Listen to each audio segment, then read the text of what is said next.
আমরা ইতিমধ্যে শুনেছি প্রত্যেকটা বিষয়ে সফল হতে গেলে ওই বিষয় সম্পর্কে সুস্পষ্ট ধারণা থাকা একান্ত প্রয়োজন। আর এটাও শুনেছি যে এটা আসে কেবলমাত্র ট্রেনিং থেকে। আর প্রত্যেকটা জিনিসের basic, very important basic. Basic মানে মূল। আপনার কোনো গাছের যদি গোড়া কেটে দেওয়া হয়, গাছের পরবর্তী অংশ কিন্তু মুহূর্তের মধ্যে পড়ে যাবে। গোড়াটা যত মজবুত, গাছটা তত মজবুত।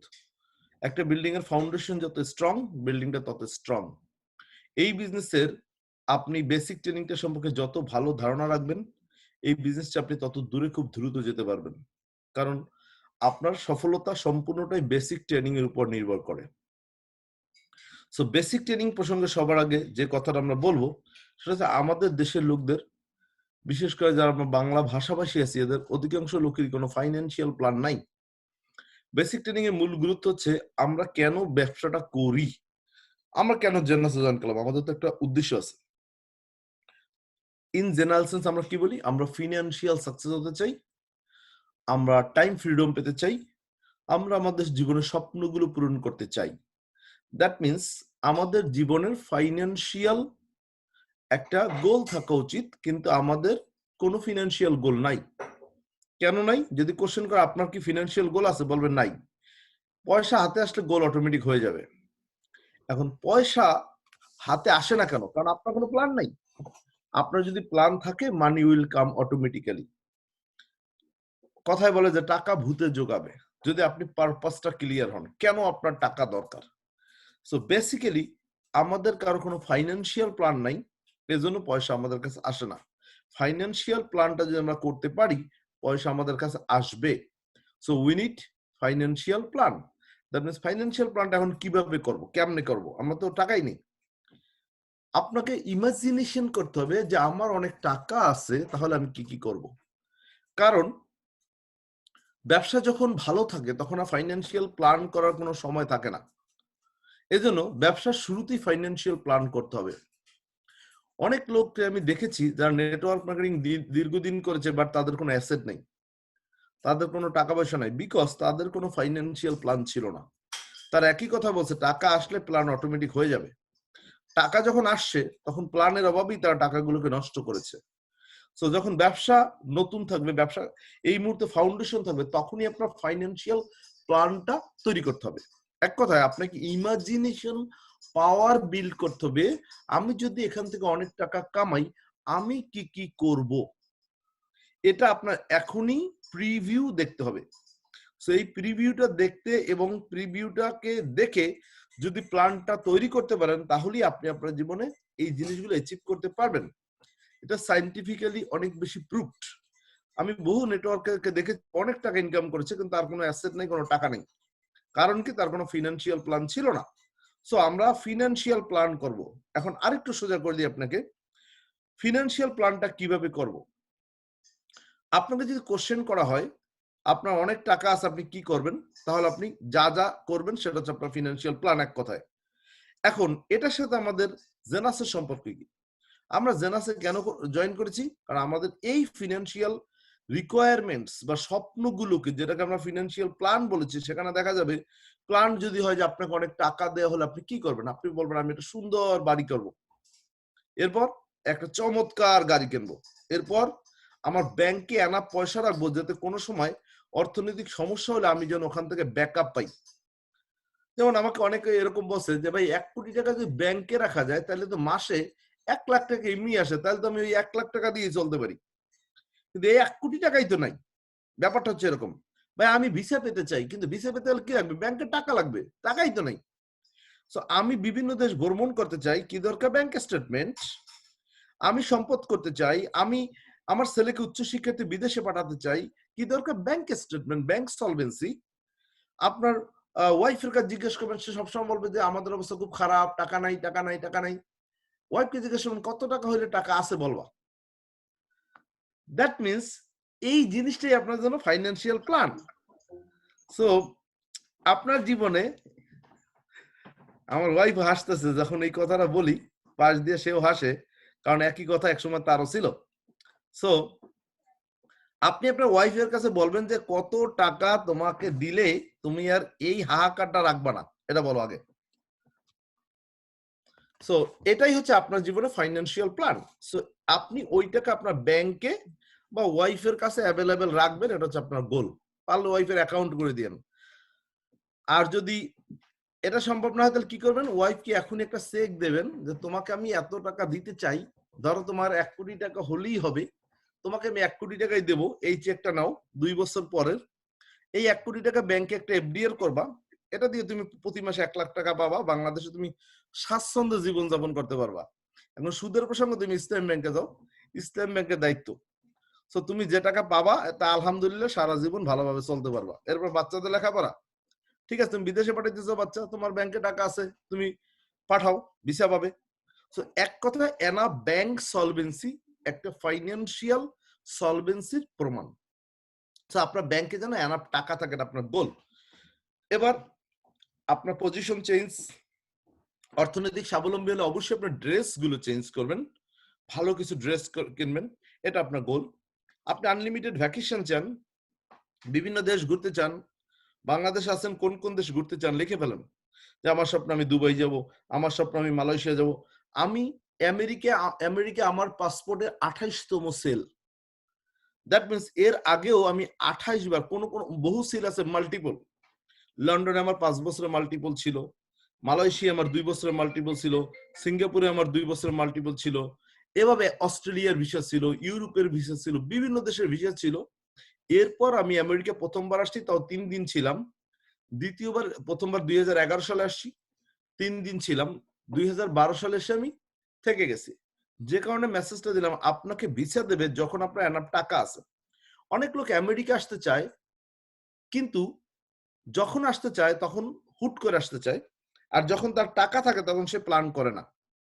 সো আপনি আগেই বলবেন টাকা হলে আমি এই জিনিসগুলো করব, তখন আর ডিলে করবেন না, কারণ এটা আপনার গোল। প্রত্যেকটা জিনিস আপনি অ্যাচিভ করতে চান বা করবেন, এই মনে আপনি কমিটেড থাকবেন। যত ব্যস্তই হোক, আপনার ড্রিম ভ্যাকেশন করা কোন কোন দেশ, সেই দেশগুলো আপনি কভার করবেন। বাচ্চাদের হায়ার এডুকেশন অবশ্যই আপনাকে দিতে হবে সাপোর্ট। আমি আমেরিকায় বহু লোককে দেখছি, তার ছেলে ভালো কলেজে চান্স পেয়েছে, ভালো ইউনিভার্সিটি চান্স পেয়েছে, বা টিউশন ফির জন্য তার ছেলেকে সে দিতে পারেনি। সো আপনাকে এনশিওর করতে হবে আপনার ছেলে মেয়েকে আপনি যেন টিউশন ফির অভাবে উচ্চ শিক্ষা থেকে যেন তারা বঞ্চিত না হয়, এটা আপনি এনশিওর করা প্যারেন্ট হিসেবে আপনার দায়িত্ব। এবার অ্যাজ এ মুসলিম আমরা হজ করতে চাই, খ্রিস্টানরা তাদের তীর্থস্থানে যেতে চায়, হিন্দুরা তাদের তীর্থস্থানে যেতে চায়, যে যেখানে যেতে চায়, এটা তার গোল, এটা আমরা চাই। দ্যাট মিনস আমরা এই জিনিসগুলো অ্যাচিভ করার জন্য জেনাসে জয়েন করেছি। এটা ইন জেনারেল আমাদের উত্তর। এখন আসি, আপনি যখন এই গোলগুলো লিখবেন তখন আপনার উত্তর হবে যে এর সাথে জেনাসের সম্পর্ক কি। আমি জেনাসটা করব, কেন করব? কারণ আমরা এই গোলগুলো অ্যাচিভ করার জন্য আমি অন্য যে রাস্তায় আসি, সেই রাস্তায় আমি তো দীর্ঘদিন চেষ্টা করলাম, বাট আমি এটা অ্যাচিভ করতে কতটা পেরেছি। দেখ, আপনি জব করলে মোস্ট অফ দ্য পিপল দেখা যায় জব করলে তারা একটা সুন্দর বাড়ি জীবনও কিনতে পারে না, সারা জীবন ভাড়া বাসায় থাকে। কিংবা একটা বাড়ি কিনলেও আমেরিকার প্রেক্ষাপটে 30 বছর লোন নিয়ে বাড়িটা কেনে, কারণ ওই বাড়িটা কখনোই তার হয় না। যদি সে 3টে মাস মর্টগেজ না দেয়, বাড়িটা ব্যাংক নিয়ে যায়। দ্যাট মিনস আপনি বাড়ির কিন্তু মালিক হচ্ছে না সম্পূর্ণ টাকা পে অফ হওয়ার পর। আবার অনেক বাড়ি দেখেছি যারা ট্যাক্সও পে করতে পারে না। সো অনেকগুলো বিষয় আপনাকে কিন্তু প্রবলেমে ফেলে দেয়। তো আপনার আলটিমেট গোল, আপনার একটা বাড়ি কিনবেন, সেটা হচ্ছে ব্যাংকের মানে মর্টগেজ ফ্রি। সো এটা হবে আপনার একটা গোল। সো এই জিনিসগুলো যখন আপনার ড্রিম, এগুলো অ্যাচিভ করার জন্য আপনি জেনাসে জয়েন করতে চান, সো এই জিনিসগুলো আপনার একটা নোটবুকে লেখেন, কিংবা আপনার বেডরুমে আপনি ছবি তুলে টানিয়ে রাখেন। কেন? ঘুম থেকে উঠলে আপনি এই ছবিগুলো দেখে আপনি চিন্তা করবেন আমি কাজ করি, পরিশ্রম করি এই জিনিসগুলোর জন্য। দ্যাট মিনস আপনার পরিশ্রমটার আলটিমেট মোটিভেশন হচ্ছে এই জিনিসগুলো আপনি পেতে চান, আর এর জন্য আপনি দিন রাত পরিশ্রম করতেছেন। So most of the people বলে এগুলো টানানোর কি দরকার, দেখার কি দরকার, এগুলো মাথায় আছে। মাথা তো একটা সফটওয়্যার, কম্পিউটারের মধ্যে সবই আছে, কিন্তু ক্লিক করতে হয়। ক্লিক না করলে কোনো ফোল্ডারই তো অটোমেটিক বের হয় না। সো আপনাকে অনেক বেশি ক্লিক করাতে হবে, এমন কাজ আপনাকে করতে হবে। আপনি রাখতে পারেন আপনার ডাইনিং টেবিলে যদি ই থাকে, পলি থাকে, তার নিচে আপনি আপনার স্বপ্নগুলো রাখতে পারেন, কিংবা ডাইনিং এর সামনে রাখতে পারেন। এখন বলতে পারেন এই জিনিসগুলো বাসায় কোনো গেস্ট আসলে তো পাগল বলবে, এগুলো আপনি কেন রাখতেছেন? মানুষ যতক্ষণ পর্যন্ত পাগল না বলবে ততক্ষণ পর্যন্ত আপনার ড্রিম গুলো অ্যাচিভ হবে না। সো মানুষকে পাগল বলতে দেন, কারণ আপনার স্বপ্ন শুনে যদি মানুষ না হাসে তাহলে আপনার স্বপ্নটা এনাফ বড় স্বপ্ন না। আপনাকে বড় বড় স্বপ্ন দেখতে হবে, কারণ সৃষ্টিকর্তা আপনার কখন কোন স্বপ্নটা পূরণ করবে আপনি নিজেও জানেন না। যেন পূরণ হলে বড়টাই হয়। ধরেন আপনি আল্লাহর কাছে বলছেন, আল্লাহ আমাকে 10 কোটি টাকার মালিক বানাই দাও, না দিলে 5 কোটি দাও, না দিলে 1 কোটি টাকা অন্তত দাও। এখন আল্লাহ তারা যদি পূরণ করা শুরু করে তাহলে সবার আগে কিন্তু ছোটটা দিয়ে শুরু করবে, আর সেটারও যেন সাইজ 1 কোটি হয়। কথায় বলে এটা তো স্বপ্ন। ইয়েস, স্বপ্ন। স্বপ্ন মানে কি? আমি চাই। স্বপ্ন মানি আমি এটা চাই, পাগলের মতো চাই। এটার কারণে আমি ঘুমাতে পারি না, এটা আমার হতেই হবে। সো আপনার স্বপ্ন সাইজটা বড় হতে হবে। কারণ কথায় বলে স্বপ্নে যদি বিরিয়ানি খাও তাহলে ঘি কম দেবা কেন? কারণ ওতে তো পয়সা লাগে না। তো আপনি স্বপ্নই দেখেন তাহলে যেন বড় বড় করে দেখেন। ছোট স্বপ্ন দেখেন না, বড় স্বপ্ন দেখেন, যেন পূরণ হলে একটা হলেই যেন হয়ে যায়। সো এটা হচ্ছে আপনার বেসিক বক্তব্য। এখন এগুলো অ্যাচিভ করার জন্য আপনাকে প্যাশন থাকতে হবে। এটা ওভারনাইট হবে না। আপনি ধীরে ধীরে স্বপ্নগুলো পূরণ করবেন। জেনাসে সফল হওয়ার জন্য আপনার প্যাশন থাকতে হবে। Why passion? আপনি কি ভালোবাসেন? জেনাসকে আপনার ভালোবাসতে হবে। ভালোবাসলে এই ব্যবসা না হয়ে যাবে না। আর যতক্ষণ পর্যন্ত ব্যবসাটাকে ভালো না বাসতে পারবেন এই ব্যবসাটা হবে না। সো ব্যবসাটা ভালো কেন বাসবেন? Logically, not magically. Network marketing এ কোনো ম্যাজিক নেই, আছে লজিক। আপনাকে বুঝতে হবে লজিক গুলো কিরকম। যেমন a plus B whole square সমান সমান a square plus twice ab plus B square. এখন আপনাকে যদি বলা হয় a square plus B a plus B whole square সমান সমান a স্কোয়ার প্লাস 2ab আসলো কেন? a square plus 2ab plus B square, a square বুঝলাম, লাস্টে বি স্কোয়ার বুঝলাম, কারণ দুইটার উপর স্কোয়ার আছে, কিন্তু 2টা আসলো কেন? ছোটবেলা আমরা যখন শিখেছি তখন পড়েছিলাম ফর্মুলা 2। বাট আপনি যদি পরবর্তীতে অ্যানালাইসিস যখন করেছেন তখন দেখছেন এটা ফর্মুলা না, ইটস লজিক। আপনি a plus B whole square সমান সমান a plus B into a plus B. এখন a plus B into a plus B কে যদি আপনি গুণ করেন, a কে a দিয়ে গুণ দিলে a square, a K b দিয়ে গুণ দিলে ab, আবার b কে a দিয়ে গুণ দিলে ab, b কে b দিয়ে গুণ দিলে b স্কোয়ার। এবার a square plus ab plus ab, that means 2ab plus b square. That means এটা গুণ দিলে আপনি বুঝবেন এটা একটা লজিক। এখানে কোনো ফর্মুলা না, ফর্মুলা হয়েছে লজিক্যালি। কোনো ফর্মুলাই কিন্তু ম্যাজিক্যালি হয় না, এটা ম্যাজিক না, লজিক। সো আপনাকে প্রত্যেকটা বিষয়ে লজিক্যালি কনভিন্স হইতে হবে যে আমি এই জিনিসগুলো পেতে চাই, আমি এখন যা করি তা দিয়ে এই জিনিসগুলো পাওয়ার সম্ভাবনা খুবই কম। মোস্ট অফ দ্য পিপল তার জীবনে স্বপ্ন পূরণ করতে পারে না। আমেরিকায় যদি দেখেন আপনি, আমেরিকায় আছে মোস্ট অফ দ্য পিপল তার স্বপ্ন পূরণ করতে পারে না। আমেরিকা সারা জীবন জব করার পর 90% লোকের ব্যাংকে $10,000 জমা নাই রিটায়ার্ডের সময়। 90% লোকের $10,000 তাদের ব্যাংক অ্যাকাউন্টে জমা নাই। তার মানে তারা paycheck to paycheck life lead করেছে। মানডে কাজে যায়, ফ্রাইডে চেক পায়, স্যাটারডে ফ্রাইডে এসে জমা দেয়, স্যাটারডে ক্যাশ হয়, স্যাটারডে গিয়ে নাইট ক্লাবে কিংবা বারে কিংবা বিভিন্ন জায়গায় শপিং টপিং এ সব টাকা উড়িয়ে দেয়। আবার নেক্সট উইক শুরু। That means paycheck to paycheck তারা লাইফ লিড করে 90% লোক। এখন আসি তাদের জীবনের স্বপ্নগুলো স্বপ্নই থেকে যায়। মানুষ জানে আমেরিকায় যেন কত কি আছে। আমেরিকায় এখনো 90% গাড়ি দেখলে আপনার মনে হবে এরা কি ফকির নাকি, কি গাড়ি চালায়। দ্যাট মিনস আপনি, হ্যাঁ 10% এক্সেপশন আছে, সবচেয়ে দামি দামি গাড়িগুলো আছে, বাট সেটা 10% লোকরা। 90% লোক ব্রক, তার মানে তাদের পয়সা নাই। সো এই স্বপ্নগুলো তাদেরও ছিল, বাট স্বপ্নগুলো বাস্তবায়নের সঠিক ওয়েটা তারা কাজে লাগায়নি। সো জেনাস করলে আপনি আগামী 5টা বছর যদি ধৈর্য সহকারে জেনাস করেন, আপনি ইনশাল্লাহ এই জিনিসগুলো অ্যাচিভ করতে পারবেন। যারা 5 বছর লেগে থাকে ধৈর্য সহকারে, তারা প্রত্যেকটা লোক এই জিনিসগুলো অ্যাচিভ করতে পারে। যারা নেটওয়ার্ক মার্কেটিং দীর্ঘদিন করেছেন তারা এটা বিশ্বাস করেন এবং জানেন। হয়তো আপনি লাকিলি বা আনলাকিলি আপনি আপনার লাইফে টাকা ইনকাম করেও ধরে রাখতে পারেননি। কেন লাকিলি বললাম? নইলে আপনি জেনাস করতেন না। কেন আনলাকি বললাম? কারণ আপনি টাকাটা নষ্ট করেছেন, টাকাটা নষ্ট হয়ে গেছে। সো জেনাস দ্বারা আপনার স্বপ্নটাকে পুনর্গঠিত করা সম্ভব। তবে জেনাসকে সেক্ষেত্রে নিতে হবে আপনার প্যাশন। আপনার লাইফে অন্যান্য প্যাশন গুলোর মতো জেনাসকেও আপনার প্যাশন হিসেবে নিতে হবে। যেমন আপনার যদি প্যাশন হয় আপনি একজন সিঙ্গার, তাহলে দেখবেন আপনি গানটাকে কত ভালোবাসেন। এই গান আপনাকে পয়সা দেয় নাই, বাট অনেক কষ্ট করে আপনি গান শিখেছেন, কতদিন বসে গান শিখেছেন, কারণ আপনি এটা ভালোবাসেন। আপনি বেস্ট সিঙ্গার হন নাই, আপনি হয়তো বাথরুম সিঙ্গার, কিন্তু আপনি গানটা শেখার জন্য আপনার হয়তো গলাও ভালো ছিল না, বাট আপনি এটাকে কত সাধনা করে শিখেছেন। যত শিল্পীরা এই গান শিখে সবাই কি ন্যাশনাল সিঙ্গার হয়? সবাই কি গান দিয়ে পয়সা কামায়? বাট তারা গান শিখে বিকজ তারা এটা ভালোবাসে। রাইটার, অনেক রাইটার আছে যারা বই লেখে, গল্প লেখে, প্রবন্ধ লেখে। সবাই কি হুমায়ুন আহমেদ হয়? হয় না। বাট তার এটা প্যাশন। তাকে যদি কোশ্চেন করে তুমি কেন লেখো? কারণ আমি এটা ভালোবাসি। ফিশিং, অনেকে মাছ ধরে, এই মাছ দিয়ে তার সংসার চলবে না, কেন? তার এটা ভালো লাগে, তাই সে এটা করে। অনেকে লং ড্রাইভে যায়, গাড়ি চালায়, এটা তার পয়সা দেয় না, এটা তার ভালো লাগে তাই। অনেকে বাইকিং করে, অনেকে অন্যকে সাহায্য করতে ভালোবাসে। দেখবেন অনেকে চ্যারিটি করে, সোশ্যাল অর্গানাইজেশন করে, বিভিন্ন নন প্রফিট অর্গানাইজেশনে কাজ করে, এনজিওতে কাজ করে। বিভিন্ন লোক আছে দেখবেন বিভিন্ন কি করি আমি এই সোশ্যাল ওয়ার্ক করি, এতে কি পয়সা হয় না? ভাই ভালো লাগে তাই।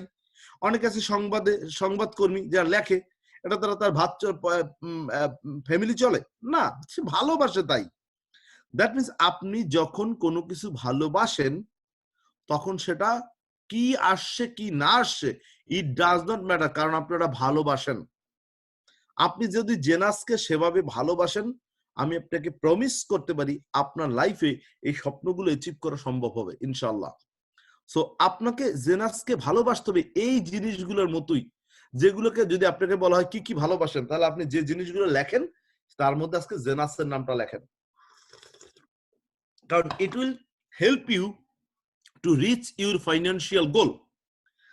এখন আপনার কাছে মনে হতে পারে তার মানে কি আমরা জেনাস করি শুধু টাকার জন্য? Money is everything. তাহলে অনেক লোকের তো কোটি কোটি টাকা আছে, তাহলে তারা কেন জেনাস করে? আমাদের টাকাই একমাত্র উদ্দেশ্য এই ব্যবসায় নয়। ইয়েস, আমাদের যারা টাকা নাই 95% লোকেরই উদ্দেশ্য টাকা ইনকাম করা। বহু লোক জেনাসে জয়েন করছে অর্থনৈতিক স্বাবলম্বী হওয়ার জন্য, কর্মসংস্থান নিশ্চিত করার জন্য, নিজে যেহেতু স্বাধীন মনোভাব নিয়ে কাজটা করতে পারে এজন্য। হ্যাঁ, এরকম তো আরো 10টা চয়েস ছিল, তাহলে আমি এটা কেন? কারণ নেটওয়ার্ক মার্কেটিং এর একটা আলটিমেট গোল আছে, সেটা কি?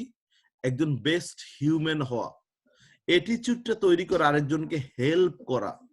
আরেকজনকে হেল্প করার সর্বোচ্চ সুযোগ এই ইন্ডাস্ট্রিতে রয়েছে।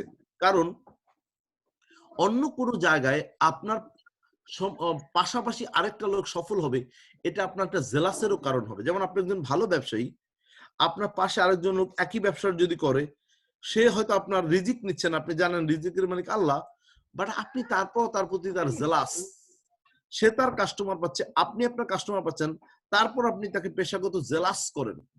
সো এই ইন্ডাস্ট্রিতে সুযোগ আছে আপনি আরেকজনকে হেল্প করে, আরেকজনের ওয়েল উইশার হয়ে, আরেকজনের স্বপ্ন বাস্তবায়নের মাধ্যমে নিজের স্বপ্নটা বাস্তবায়ন করা।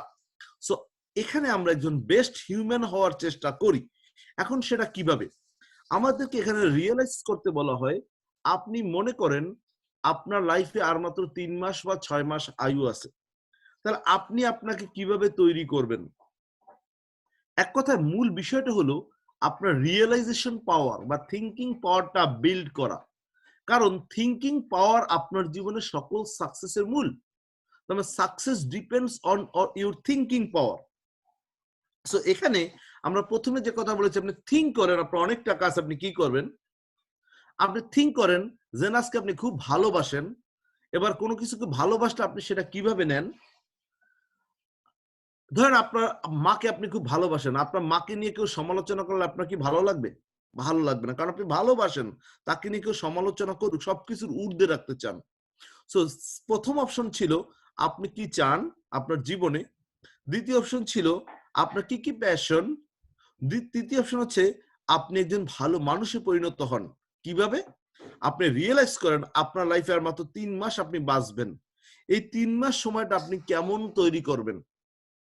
ধরেন অনেক লোক করোনা যখন ধরে তখন তার মাথায় কি চিন্তা করে যে না আমি শেষ, আমাকে আল্লাহ বিল্লে করতে হবে। এই যে করোনার সিজনে দেখেন কত কিছু বন্ধ হয়ে গেছে, কত খারাপ ব্যবসা বন্ধ হয়ে গেছে, মদের দোকান বন্ধ, খারাপ যত বিজনেস সব বন্ধ, কারণ মানুষ এখন ইয়ানফসি করতেছে। বাঁচলে তারপর পরে আবার দেখা যাবে।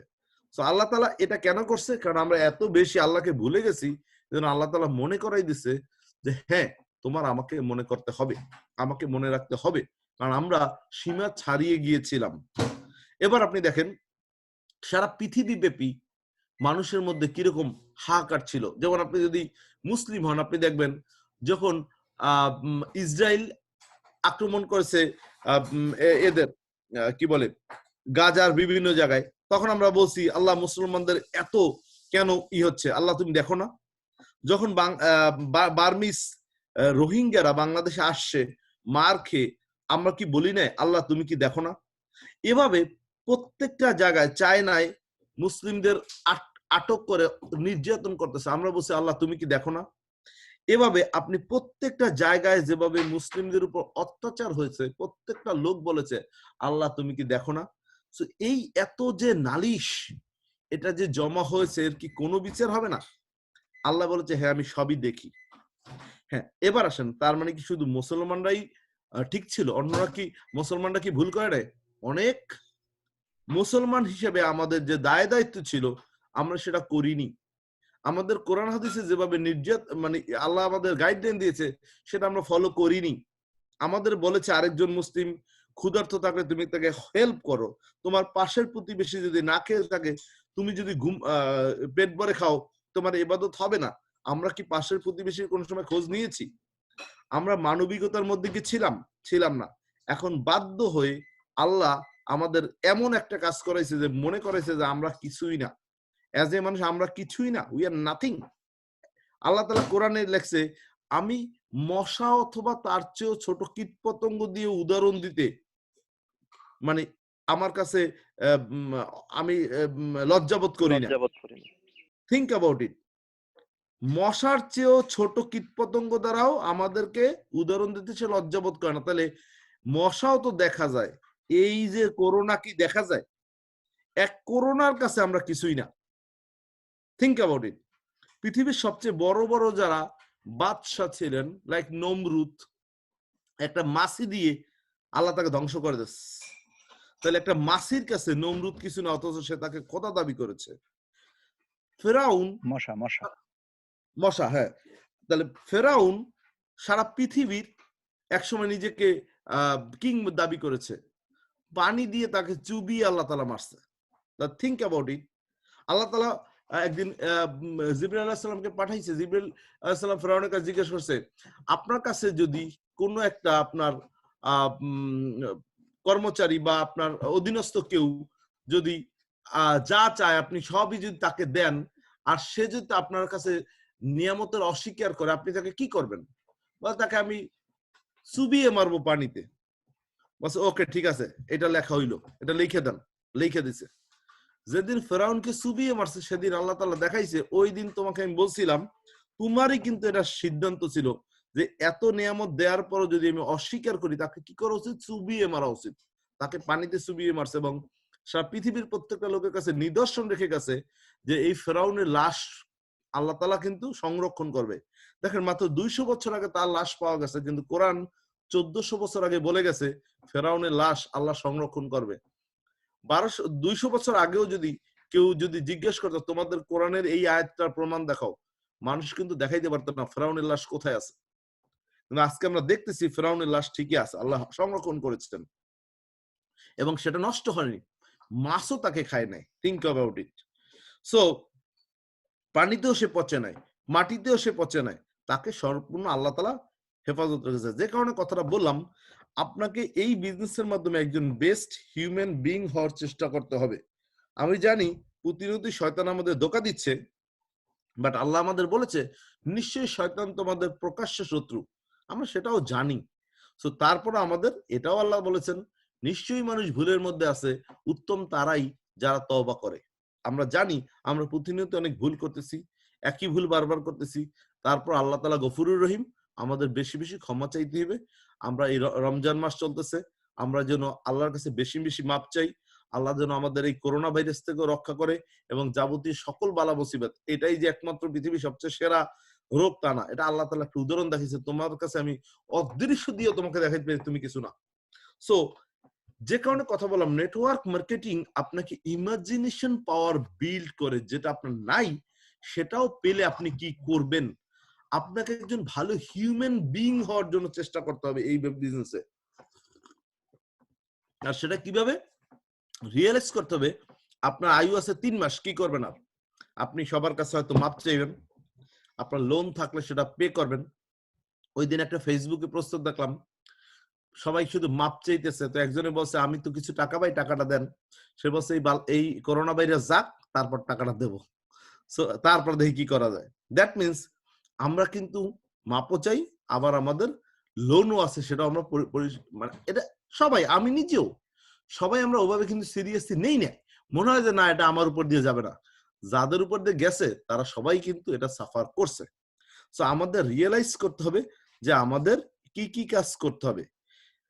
সো এক কথায় আমরা আমাদের পরবর্তী জীবনটাকে সুন্দর করার জন্য চিন্তা করব। এতক্ষণ যা বললাম এটা হচ্ছে নেটওয়ার্ক মার্কেটিং এর আলটিমেট গোল বা ফিলোসফি। হোয়াই আমরা নেটওয়ার্ক মার্কেটিং করি, শুধু টাকা না, একজন বেস্ট হিউম্যান বিইং হওয়া। এবং আমার স্বপ্নগুলোকে ইতিপূর্বেও আমরা জানতাম এই স্বপ্নগুলো আছে, হয়তো লিপিবদ্ধও করেছি, কিন্তু এটা আমরা সংরক্ষণ করতে পারি নাই। আমাদের স্বপ্ন বারবার চুরি হয়ে গিয়েছে। এখন স্বপ্ন, নেটওয়ার্ক মার্কেটিং কি হয়? স্বপ্নকে পুঞ্জীবিত করা যায়। এখানে স্বপ্নকে ধরে রাখা শেখানো হয়। আপনি কিন্তু স্বপ্ন আগেও দেখেছেন, অনেকবার দেখেছেন, বাট সেই স্বপ্নগুলো ভেঙে গেছে। কেউ না কেউ আপনার স্বপ্নটা চুরি করেছে। তাহলে এখানে আমরা কি করতেছি? আপনার স্বপ্নটা তৈরি করতে হেল্প করতেছি, ধরে রাখতে হেল্প করতেছি, পুঞ্জীবিত করতে হেল্প করতেছি। চুরি হতে দিয়েন না, চোর থেকে সাবধান, প্রিভেনশন করতেছি, প্রোটেকশন করতেছি। এটা হচ্ছে আমাদের আলটিমেট গোল। এবার আসি, এই বিজনেসটা শুরু তো করলাম, সফল হতে চাই। এখন প্রথম যখন আমরা প্রশিক্ষণ নিয়ে কাজে যাব, তখন আমাদের যে জিনিসটার সাথে সবার আগে সম্মুখীন হতে হবে সেটা হচ্ছে ইমোশনাল রোলার কোস্টার। এই জিনিসটা একটা চিরাচরিত নিয়ম, আপনাকে বুঝতে হবে। এই জায়গাটায় যদি আপনি আপনাকে প্রোটেক্ট করতে পারেন, আপনি এই বিজনেসে সফল হবেন। আর এই জায়গায় যদি আপনি হারিয়ে যান, এই যে প্রত্যেকটা খাদে যদি পড়ে আপনি শেষ হয়ে যান, ইউ আর গন। সো আপনাকে জানতে হবে it's a emotional roller coaster journey. জার্নিটা স্মুথ না, জার্নিটা একটা emotional roller coaster journey. Emotional roller coaster কি? আমরা আমেরিকা যারা আছি তারা সিক্স ফ্ল্যাগে গেছি বা বিভিন্ন প্রকার পার্কে গিয়েছি। বাংলাদেশে যারা আছে তারা ফ্যান্টাসি কিংডমে গিয়েছি।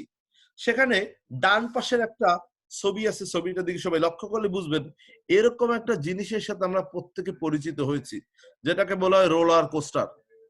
আমাদের এই যাত্রাটা একটা রোলার কোস্টারের মতোই, তবে এটা ইমোশনগত রোলার কোস্টার। ইমোশনগত কি?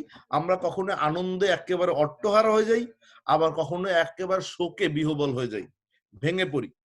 এই যাত্রাটা আপনার এরকমেরই যাবে। এখন কেন কিরকম যাবে? আপনি যখন জয়েন করেছেন এই বিজনেসটায়, তখন আপনি আছেন এই জায়গাটায়, প্রথম পাহাড়ের চূড়াটায়, রোলার কোস্টার টপে। আপনার কাছে মনে হচ্ছে আমি জয়েন করেছি, এবার স্বপ্ন পূরণের পালা, অনেক দিন পর একটা সুযোগ পেয়েছি, জেনাস গ্লোবাল, অনেক জীবনে ধরা খেয়েছি, আর আমি পিছনে ফিরে তাকাবো না, এবার আমি আমার লাইফটাকে গর্ব, সব ভুল ত্রুটি সংশোধন করে এবার আমি মানুষের মতো মানুষ হব। এই জায়গাটা আছেন। এখন যখনই আপনি বুঝলেন, তাহলে আমার স্বপ্ন বাস্তবায়ন করতে কি করতে হবে? আমাকে দুজনকে সবার আগে স্পন্সর করতে হবে। সো আমাকে যথারীতি পিপল ফেস করতে হবে। পরিচিত মহলে একটা লিস্ট করলেন, কাছের 10টা লোককে আপনি জানালেন আমি এই ব্যবসাটা করি।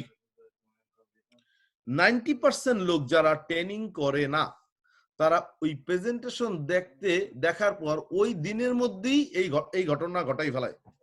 সেটা কি? অনেকে প্রেজেন্টেশন দেখছে, প্রেজেন্টেশন থেকে বের হয়েই তার মাথায় শুরু হয়েছে কারে ফোন দেবো। জয়েন করলো, জয়েন করে সে 10 জনে ফোন দেওয়া হয়ে গেছে, বা 5 জনে ফোন দেওয়া হয়ে গেছে, বা 3 জনে ফোন দেওয়া হয়ে গেছে। কাছের লোকদের কি বলছে যে দোস্ত একটা প্ল্যান পাই গেছি, চমৎকার কোম্পানি, খুব ভালো সিস্টেম, প্রোডাক্ট চমৎকার, এই সব এক্সাইটেড পুরা। বলছে কি হয়েছে ঘটনা, খুব খুলে বল। না না, কোম্পানির নাম জেনাস, এখানে আমেরিকান কোম্পানি, আমাদের প্রোডাক্ট গুলো চমৎকার কাজ করে, অনেক ভালো প্রোডাক্ট, একেবারে লাইক মেডিসিন। তো কি করতে হবে, তোমার জয়েন করতে $200 লাগবে বা $250 লাগবে। এরপর কি করতে হবে, 2জন লোককে জয়েন করে দিবে। এরপর কি করতে হবে, তাদেরও $250 করে দিতে হবে। তারা আবার একইভাবে 2জন আনবে। এক সময় তুমি আমি মিলিয়নিয়ার হয়ে যাব। এক কথায় ফোনে 5 মিনিটের মধ্যে প্রেজেন্টেশন দেয়া শেষ। এবার তার বন্ধু বলল, তুমি আবারও ধরা খাইছো। যদি তারা আগে করে থাকে, নতুন থাকে, খবরদার এই জাতীয় কোম্পানি ধারে কাছেও যাইও না। এগুলো আমি অনেক আগে দেখছি, আমার বাবাও দেখছে, দাদাও দেখছে, 14 গোষ্ঠী এগুলো দেখিয়েছে। দ্যাট মিনস তার একটা প্রি অকুপাইড আইডিয়া, সেটা সে চাপিয়ে দিল। সে যদি ইন্স্যুরেন্স কর্মী হয়, সেটাও ইন্স্যুরেন্সের সাথে তুলনা করবে। সে যদি অন্য রকমে জয়েন করে, আরো 10 জায়গায় ধরা খায়, ওই 10 জায়গার সাথে সে কম্পেয়ার করে, যে বলে যার গোষ্ঠী কুমিরে খায় ঢেকি দেখলেও ভয় পায়, সে এটা দেখে পুরোটা মিলিয়ে ফেলছে। এখন সে তার অভিজ্ঞতা হলো কি বললো, ধারে কাছেও যেও না। আপনি কোথায় চলে আসলেন, ধাপাস করে পড়ে গেলেন এই জায়গাটায়, তার মানে আপনার স্বপ্ন চুরি। এবার আপনার যদি দক্ষ আপলাইন থাকে, তিনি যদি দায়িত্বশীল হন, তাহলে তিনি আপনাকে ফোন করে বলবেন কি হয়েছে, তোমার সমস্যাটা কি। কারণ তিনি জানেন প্রত্যেকটা লোক জয়েন করার 24 ঘন্টার মধ্যেই সে এই জায়গাটায় চলে আসে 90% লোক। তার আপলাইনের দায়িত্ব হচ্ছে তাকে ফোন দিয়ে 24 ঘন্টার মধ্যে তার খোঁজ খবর নেয়, যেটাকে আমরা ডিস্ট্রিবিউটর ফলো আপ বলি। ডিস্ট্রিবিউটর ফলো আপে তাকে বলতে হবে যে আমি জানি তোমার এখন মানসিক অবস্থা কি, মানে তোমার উপর কি ঘটছে এটা আমি জানি, এখন বলো তোমার কি অবস্থা। অধিকাংশ লোক বলবে না ভাই, এই ব্যবসাটা আমার এটা হবে না, আমি বুঝতে পারছি, আমি যারে বলছি সবাই না বলছে। এখন দক্ষ আপলাইন হইলে বলবে হ্যাঁ সেটা আমি বুঝতে পারছি তুমি কি কি করেছো, বাট তোমাকে তো আমি বলেছি তুমি ট্রেনিং করার আগে কাউকে ইনভাইট করবা না, তুমি কেন এটা করছো। তো তোমার এই যে যারা না বলছে তারা কি ব্যবসাটা করছে, তারা কি দেখছে, না না না, তারা এগুলো সম্পর্কে জানে সবাই। ও কোনো অসুবিধা নাই, তাহলে তুমি কি করতে চাও, আমি এটা করব না, ঠিক আছে অসুবিধা নেই তুমি করো না, বাট তোমাকে আমি একটা অ্যাডভাইস দেবো বা অনুরোধ করবো, সেটা কি, তুমি একটা ট্রেনিং করবা, আমি তোমাকে হেল্প করব, দরকার তুমি ক্যান্সেল করে টাকা দরকার ফেরত পাওয়ার ব্যাপারে, বাট তুমি একটা ট্রেনিং এ আসো। এক কথায় তাকে ট্রেনিং এ আনা হচ্ছে আপলাইনের দায়িত্ব। আর ট্রেনিং এ যখন আসবে তখন সে আবার এই জায়গায় চলে আসবে, কারণ এবার সে বুঝতে পারবে কি সে বোঝে নাই, এবার সে দেখতে পারবে প্রথম প্রেজেন্টেশনে সে কি কি গ্যাপ করেছে। সো তাকে একটা ট্রেনিং বা একটা মিটিং ইনভাইট করলে সে আবার এই জায়গাটা চলে আসবে। এবার সে বুঝতে পারবে এই ঘটনাটা কমন ঘটনা, এটা প্রত্যেকটা নেটওয়ার্কার জীবনেই ঘটে গেছে, প্রত্যেকটা সফল লোকের জীবনে এটা ঘটে গেছে। সো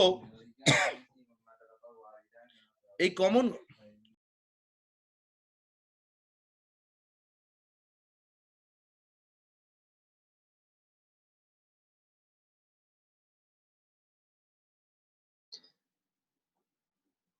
মিউট হয়ে গেছে, সাউন্ড শোনা যাচ্ছে না। একটা সেকেন্ড প্লিজ। সো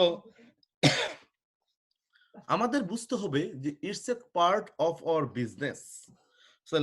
দক্ষ আপলাইনরা কি করে, তারা গাইডলাইন দেয় to protect the roller coaster, to protect the roller coaster. তারা পরিচয় করিয়ে দেয় ইটস এ কমন ফ্যাক্ট, আমার জন্য ঘটেছিল, আমি কি করেছি, ট্রেনিং করেছি, ট্রেনিং করে আমি আরো ভালোভাবে বুঝছি। কারণ প্রথমবার প্রেজেন্টেশনে থেকে আমরা সব বুঝতে পারি না, মুভি দেখার মতো। দ্বিতীয়বার যখন আমরা একই মুভি দেখি তখন আমরা ক্লিয়ারলি বুঝতে পারি অনেকটা। সো দ্বিতীয়বার সে প্রেজেন্টেশনে সে এখন যা যা দেখতে পাচ্ছে এটা কিন্তু সে প্রথমবার দেখে নাই বা বোঝে নাই, এবার সে অনেক জিনিস বুঝতেছে এবং সে বুঝছে যে যা আমি করেছি সেটা ঠিক হয় নাই। এবার সে কিছু দূর আগালো, হয়তো পার লইছে বা সাফায়ার হইছে, আবার তার নতুন আরেকটা ঘটনার সাথে সে পরিচিত হবে, যেটা আমি এখন বলবো না, ইটস এ লিডারশিপ কনভারসেশন। তারপর হালকা টাচ দেই, এখানে তার আপলাইনের সাথে গ্যাপ হইতে পারে, কোম্পানির কোনো জায়গায় গ্যাপ হইতে পারে, কোনো ফ্যাসিলিটি সে আশা করছে সেটা সে পায় না হইতে পারে, সে আবার এই জায়গায় চলে আসবে। দক্ষ আপলাইন তাকে কেবলমাত্র এই জায়গায় আবার তাকে পৌঁছিয়ে দিতে পারে। এরপর সে কিছু দূর যাবে, আবার তাকে রোলার কোস্টার পড়তে হবে, আবার সে উপরে উঠবে। এই জার্নিটার সাথে তাকে পরিচিত হইতে হবে। এটা ঘটবেই, ইটস এ কমন ফ্যাক্ট। প্রত্যেকটা লোকের জীবনে ঘটেছে, আপনার জীবনেও ঘটবে। এখন কোশ্চেন হচ্ছে এখান থেকে বাঁচার উপায় কি? বাঁচার উপায় হচ্ছে কিপ দ্য বার ডাউন। এই বারগুলোকে ডাউনে রাখতে হবে। কিপ দ্য বার ডাউন মানে কি? আপনি আগে প্ল্যান দেখার পর 0 থেকে লাফ দিয়ে 10-এ উঠছেন। এবার আমরা বলতেছি আপনি 0 থেকে লাফ দিয়ে 3 পর্যন্ত ওঠেন। অত বেশি আনন্দিত হইয়েন না, আর কেউ না বললে অত কষ্ট পাইয়েন না। 3 থেকে 0-তে আসেন, কিন্তু 1 থেকে 10-এ লাফ দিয়ে 10 থেকে 0-তে আসছেন না। তাইলে পড়ার সময় আপনি খুব কষ্ট পাবেন এবং হারাই যাবেন এই ব্যবসা থেকে। সো বারটাকে ডাউন নেন, টেক ইট নরমাল। কেউ আসলে মুস্কি হাসি, কেউ চলে গেলে কোনো অসুবিধা নেই। আবার কেউ আসলে ওয়েলকাম, না আসলে thank you very much. Take it normal. এখানে অট্টহাসির কোনো কারণ নাই। বরং আপনি যদি কোনো লোককে এমন দেখান যেন আপনি একটা পরশ পাথর তারে পাইছেন, তাহলে সে দেখা যায় আপনার সকালের নাস্তা, বিকালের নাস্তা, আসা যাওয়ার খরচ, বাসার খরচ, এই পকেট খরচ সব চাইবে। কারণ সে মনে করবে আপনি তার একটা পরশ পাথর পাইছেন। আর সে কাজ করবে, আপনি ডায়মন্ড হবেন, বসে বসে খাবেন, এটা কি সে মেনে নেবে নাকি? কোনোদিনও না। তাহলে সে কি করবে? সে আপনাকে উসল করে ছাড়বে আগেই, একেবারে দেখবেন মানে 1 সেরে সোয়া সের বুঝাই দেবে, যে বিকজ সে বুঝছে আপনি তার একটা পরশ পাথর পাইছেন। সো তাকে ট্রিট করতে হবে এমন যে আমি আপনাকে একটা অপরচুনিটি দিয়েছি, আপনি করলে ভেরি গুড, না করলে কোনো অসুবিধা নেই, আমি নেক্সট আমার অন্য কন্ট্যাক্ট নিয়ে ওয়ার্ক করবো। That means take it normal, যেটা আমরা পরবর্তীতে বলবো how to fix the roller coaster. আপনি পুরো বিষয়টাকে নর্মাল নেবেন এবং আপনি নিজের প্রতি বিশ্বাস রাখবেন আমি গুড এনাফ এই বিজনেসে সফল হওয়ার জন্য। আপনি আপনার কোম্পানির প্রতি ভরসা রাখেন, আপনি আপনার সিস্টেমের উপর ভরসা রাখেন এবং নিজের প্রতি ভরসা রাখেন যে আপনি গুড এনাফ এখানে সফল হওয়ার জন্য। তাহলেই আপনি রোলার কোস্টার ফিক্স করতে পারবেন। দ্যাট মিনস সলিউশন হচ্ছে take it normal, don't take it personal. If you believe you are doing good, keep continue doing it. Don't buy the other people's opinion.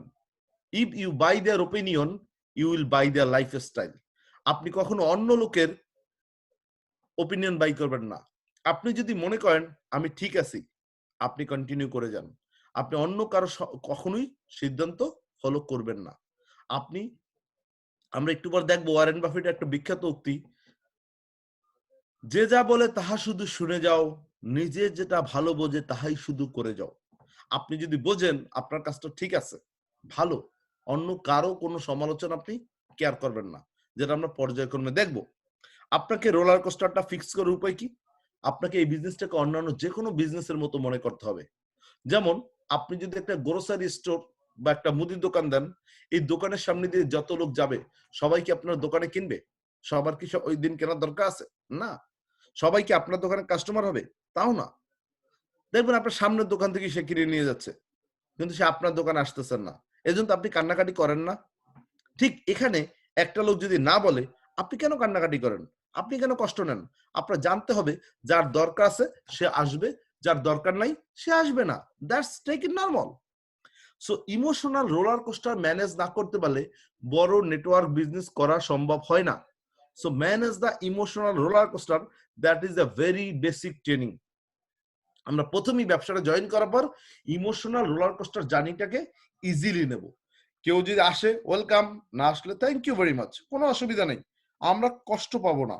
এই কষ্টটা যদি লাগ অফ করে normally নিতে পারেন, আপনি এই ব্যবসায় সফল হবেন। যেমন আপনি যদি কোনো রেস্টুরেন্টে যান, দেখেন ওয়েটার গিয়ে বলবে স্যার কি কি লাগবে, অর্ডার দেবেন এখন? না আপনি বলতেছেন না একটু পরে দেবো। ওয়েটার কিন্তু কান্নাকাটি করে না। সে আবার আরেকজনের কাছে গেল, সেও বলে না এখন না পরে। আরো একজনের কাছে গেল, সেও বলে এখন না পরে। এরকম 2-3 বার যদি রিজেকশন হয়, ওয়েটার কি ভাবে যে না কেউই তো অর্ডার দেবে না, তার মানে কি আমার বেচা কেনা হবে না? ওয়েটার জানে এখন দেবে না, একটু পরে দেবে, বা হয়তো পরে দেবে, বা হয়তো নাও দিতে পারে। Doesn't matter. Waiter never take it personal, waiter take it normal. যার দরকার আছে সে অর্ডার দেবে, যার দরকার নাই সে অর্ডার দেবে না। এটা জেনেই কিন্তু ব্যবসায়ী ব্যবসা করে, এটা জেনেই ওয়েটার তার দায়িত্ব পালন করে। সো আপনাকেও এটা করতে হবে। আপনাকে জানতে হবে আজকে যে যাকে প্রেজেন্টেশন দিয়েছেন সে আজকেই সাইন আপ করবে এমন না, সে হয়তো 3 মাস পর জয়েন করবে, সে হয়তো 6 মাস পর জয়েন করবে, সে হয়তো 1 বছর পর জয়েন করবে, হয়তো কিছু লোক জয়েন করবেই না। That means they may join later, তারা হয়তো পরে জয়েন করবে, এটা আপনাকে মনে রাখতে হবে। এখন তারা জয়েন করবে না। A no is not forever. এই যে নোটা বসে সেটা সারা জীবনের জন্য বলে নাই, কিছু দিনের জন্য বসে। It's a matter of time. Sometime people want to see how long you gonna last. আপনি কতদিন লাস্টিং করবেন এটা অনেক সময় দেখতে চায়। 3 মাস পর আপনি আছেন, কিছু লোক আপনি 3 মাস পরে জয়েন করবে। 6 মাস পর আপনি করতেছেন, আরো কিছু লোক জয়েন করবে যারা 6 মাস আগে প্রেজেন্টেশন দেখছে। 1 বছর পরও কিছু লোক জয়েন করবে যারা 1 বছর আগে প্রেজেন্টেশন দিচ্ছে। 5 বছর পরও কিছু লোক জয়েন করবে যারা হয়তো 5 বছর আগে প্রেজেন্টেশন দেখছে। সো আপনার কাজ হচ্ছে stay in the game, stay in the business. আপনি বিজনেসটা লেগে থাকেন। আপনাকে যে ফর্মুলাটা জানতে হবে, SW SW SW SW next. some will not, someone is waiting, so hot, go the next person। আপনার কাজ যত দ্রুত সম্ভব কন্টাক্ট লিস্টে লাস্ট ব্যক্তিদের কাছে পৌঁছানো। প্রত্যেকটা লোকের দায়িত্বশীল ভাবে আপনার প্রেজেন্টেশনটা শেয়ার করা হচ্ছে আপনার দায়িত্ব। তাহলে কোশ্চেন হচ্ছে, তাহলে আমরা সফল হব কিভাবে? সফল হতে গেলে আমাকে কি করতে হবে? What is the rules? আমরা নেটওয়ার্ক মার্কেটিং এ সফল হওয়ার জন্য যে গোল্ডেন রুলসটাকে মেনে চলি, সেটা হলো আমাদের 5টা স্টেপে কাজ করতে হবে। 5টা কাজ এখানে করতে হবে সফল হতে গেলে। কি কি? Believe, dream, plan, training, action equal to success. Like আমরা যদি সাকসেসের সিম্বল হিসেবে একটা তারকাকে দেখি, তারকায়ও কিন্তু ভুজ আছে 5টা। থিঙ্ক করেন, 1 2 3 4 5। 5-এর সাথে সাকসেসের একটা বিশাল সম্পর্ক আছে। যেমন হাতের আঙ্গুল কয়টা? 5টা। পায়ের আঙ্গুল কয়টা? 5টা। ইসলামের আকীদা কয়টা? 5টা। নামাজ কয় ওয়াক্ত? 5 ওয়াক্ত। আপনার ইন্দ্রিয় কয়টা? 5টা। এভাবে অনেক কিছুর সাথে 5-এর সম্পর্ক আছে, যেটাকে বলে আমেরিকার যে পেন্টাগন সদর দপ্তর। সো পেন্টাগন, এটা কি কিন্তু 5 মানে পেন্টাগন? এখন অনেকে আবার হেক্সাগনও বিশ্বাস করে। সেটা কি? যে আরো একটা আছে যেটা আমরা দেখি না, কলপ বা আমাদের অনুভূতি। সো এটাকে আমরা ভিন্নভাবে দেখি। আমরা পেন্টাগন 5টা আমাদের মূল অর্গান। সো এখানে সফল হওয়ার জন্য 5টা কাজ করতে হয়। সো সেই 5টা কাজ কি কি? নাম্বার 1 হচ্ছে believe, number 2 dream, number 3 plan, number 4 training, number 5 action equal to success. আমরা পর্যায়ক্রমে প্রত্যেকটা নিয়ে আলোচনা করব। সো প্রথমটা হচ্ছে বিলিভ। আপনাকে বিলিভ করতে হবে, বিশ্বাস। কথায় বলে বিশ্বাসে জয়, অবিশ্বাসে ক্ষয়। বিশ্বাসে মেলায় বস্তু, তর্কে বহুদূর। আপনার বিশ্বাসের আয়তন যতটুকু, আপনার সাফল্যের আয়তন ততটুকু। আপনি যদি বিশ্বাস না করতে পারেন, আপনি যদি নামাজ পড়েন কিন্তু আল্লাহকে বিশ্বাস করেন না, আপনাকে নামাজ হবে? হবে না। সো প্রথমেই বলা হয়েছে তোমরা ঈমান আনো, অতঃপর সৎকর্ম করো। এখন আপনার যদি ঈমানই না থাকে, নামাজ রোজা করে কি কোনো লাভ আছে? কোনো লাভ নাই। ঈমান কি? আপনি আল্লাহকে বিশ্বাস করেন। ঠিক এখানে এই ব্যবসায় সফল হতে গেলে সবার আগে আপনাকে বিশ্বাস করতে হবে। যেমন আপনি ইমাম সাহেবের পিছনে নামাজ পড়তে দাঁড়াইছেন, এখন ইমাম সাহেবের উজু আছে কি নাই এটা নিয়ে আপনি সন্দেহ করতেছেন, কিংবা এই ইমামের পিছনে নামাজ হয় না না হয় সন্দেহ করতেছেন। এরপর আপনি বলেন যদি হয় হোক না হয় না হোক, আল্লাহু আকবার, নামাজে দাঁড়াই গেছেন, আপনাকে নামাজ হবে? হবে না। আপনার ইমামকে বিশ্বাস করে নামাজে দাঁড়াতে হবে। ঠিক এই কোম্পানিকে যদি বিশ্বাস না করেন, এই সিস্টেমকে যদি বিশ্বাস না করেন, নিজেকে যদি বিশ্বাস না করেন, এই ব্যবসা আপনি সফল হবেন না। আপনি অহেতুক সময় নষ্ট হবে। সো সবার আগে আপনাকে কাজ করতে হবে কি? বিশ্বাস। এখন আসি, অধিকাংশ লোক জয়েন করার পর তার প্রথম অর্গানটা বিল্ড করার কথা ছিল বিশ্বাস, কিন্তু সে জয়েন করার পরে চলে যায় 5 নম্বরে। সেটা কি? অ্যাকশন। কাজে চলে যায় ডাইরেক্ট। অ্যাকশনে যাওয়ার পর সে কিছুক্ষণ পর দেখে যে না, তার দ্বারা এটা সম্ভব না, সবাই তাকে না বলতেছে, কারণ তার নাই কি? ট্রেনিং। যদি তার সাকসেসফুল আপলাইন থাকে, সে তাকে অ্যাডভাইস কি দিচ্ছে? তুমি কাজে গেছো কেন? তুমি কি ট্রেনিং করেছো? এবার সে ট্রেনিং আসে, ট্রেনিং করার পর সে কিছু দূর আগায়, অতবার সে আবার বিজনেসটা এসে আটকা পড়ে, কিছু দূর গিয়ে আটকা পড়ে। এখন তার আপলাইন যদি সাকসেস হয়, সে বলে তুমি কি প্ল্যান করেছো? বলে কি প্ল্যান? এই যে short term plan, mid term plan, long term plan. না তো, আপনি তোমাকে প্ল্যানের কথা বলেননি। এখন সে প্ল্যান করতে আসে, কারণ তার আপলাইন তাকে শিখিয়েছে সে প্ল্যান করেনি, এজন্য ফেইল। প্ল্যান করার পর সে কিছু দূর যায়, এরপর দেখা যায় সে আবার ফেল করে, কারণ তার কোনো ড্রিম নাই। তার এই জেনাসে কাজ করার সাথে ড্রিমের কোনো সম্পর্ক নাই। সে শুধু জেনাস করতে আসছে টাকা কামানোর জন্য, চলমান অর্থ আয়ের জন্য, বাসা ভাড়া দেওয়ার জন্য, কিংবা সংসার চালানোর জন্য। আর কোনো তার বড় ড্রিম নাই। বড় ড্রিম না থাকলে এই বিজনেসে অনেক দূরে যাওয়া যায় না। তো আপনি জীবনে যা পেতে চান, সেটা যদি এই বিজনেসের সাথে কানেক্টেড না করেন, আপনি এই বিজনেসে একটা অল্প কিছু দিনের জন্য আছেন, যেটাকে বলা হয় if you are doing this business for no reason, you are doing this business for a season. আপনি যদি কোনো কারণ ছাড়া এই ব্যবসাটা করেন, আপনি কিছু দিনের জন্য বা সিজনালি ব্যবসা করতেছেন। If you don't have any reason, you are doing this business for a season. আপনার রিজনটা, আপনার ড্রিমটা হিউজ হইতে হবে, তাহলেই আপনি সফল হতে পারবেন। আর ড্রিম যদি হিউজ না হয়, আপনি এই বিজনেস থেকে কুইট করবেন। সো এবার আপনার আপলাইন আপনাকে গাইডলাইন দিচ্ছে, তোমার ড্রিম নাই, তাহলে বিল্ড ইউর ড্রিম। এবার আপনি ড্রিম তৈরি করতে আসছেন। ড্রিম তৈরি করার পর দেখা গেল আপনি কিছু দূর গেলেন, এরপর দেখা গেল আপনি আবার বিজনেসে স্টাক, কারণ আপনার বিভিন্ন কারণে আপনার কাছে মনে হচ্ছে this is not the right platform, this is not the right company, this is not the right system, this is not my right upline. অনেকগুলো প্রবলেম আপনার মধ্যে কাজ করতেছে। এবার আপনার সমস্যা হচ্ছে আপনার ফার্স্ট অর্গানে সমস্যা। সেটা কি? বিশ্বাসের সমস্যা। আপনি কোম্পানিকে এখন বিশ্বাস করতে পারতেছেন না, আপনি সিস্টেমকে বিশ্বাস করতে পারতেছেন না, আপলাইনকে বিশ্বাস করতে পারতেছেন না, প্রোডাক্টে বিশ্বাস করতে পারতেছেন না, আপনি নিজেকেও বিশ্বাস করতে পারতেছেন না যে আমি এটা পারি। সো এবার আপনি চলে আসছেন, আপনার আপলাইন বলে বিল্ড ইউর বিলিভ। এবার আপনি বিলিভ নিয়ে কাজ করতেছেন, অথচ এই বিশ্বাসটাই আপনার প্রথম মজবুত করে কাজে নামার কথা ছিল, বাট সেটা আপনি কি করতেছেন? সবকিছু লস করে দেন আপনি বিশ্বাস বিল্ড করতে আসছেন। তাহলে প্রফেশনাল যারা, দক্ষ যারা, তারা কি করে? সবার আগে ওয়ার্ক করে বিলিভে, build your belief. So build your belief কি? বিলিভ করব কোম্পানি, বিলিভ করব সিস্টেম, বিলিভ করব নিজেকে। চলুন, কোম্পানিকে বিশ্বাস কিভাবে করব? আমার কথা বিশ্বাস করবেন না। শুরুতেই বলেছি আমরা কোনো কিছুই ম্যাজিক্যালি বিলিভ করব না, ম্যাজিক্যালি করব না, সব লজিক্যালি করব। এই কোম্পানিকে আমরা বিশ্বাস করব লজিক্যালি। কোশ্চেন হচ্ছে কোম্পানিকে লজিক্যালি বিশ্বাস করার উপায় কি? কোন কোম্পানিকে যদি আপনি যাচাই করতে যান, তার তিনটে জিনিস দেখবেন। কি কি? তার ডাইভার্সিফিকেশন, তার কমিটমেন্ট, তার ক্রেডিবিলিটি। যেমন আমেরিকায় কোনো লোককে যদি লোন দেয়, তার আগে দেখে তার ক্রেডিট হিস্টরি, তার ক্রেডিট কেমন। সো এটা দেখে তারা বুঝতে পারে তার সাথে লেনদেন করা যাবে কি যাবে না। সো রাসূলুল্লাহ সাল্লাল্লাহু আলাইহি ওয়াসাল্লামকে কোশ্চেন করেছিল, ইয়া রাসূলুল্লাহ, কোন লোকটা আমরা বিশ্বাস করতে গেলে তার কি কি দেখবো?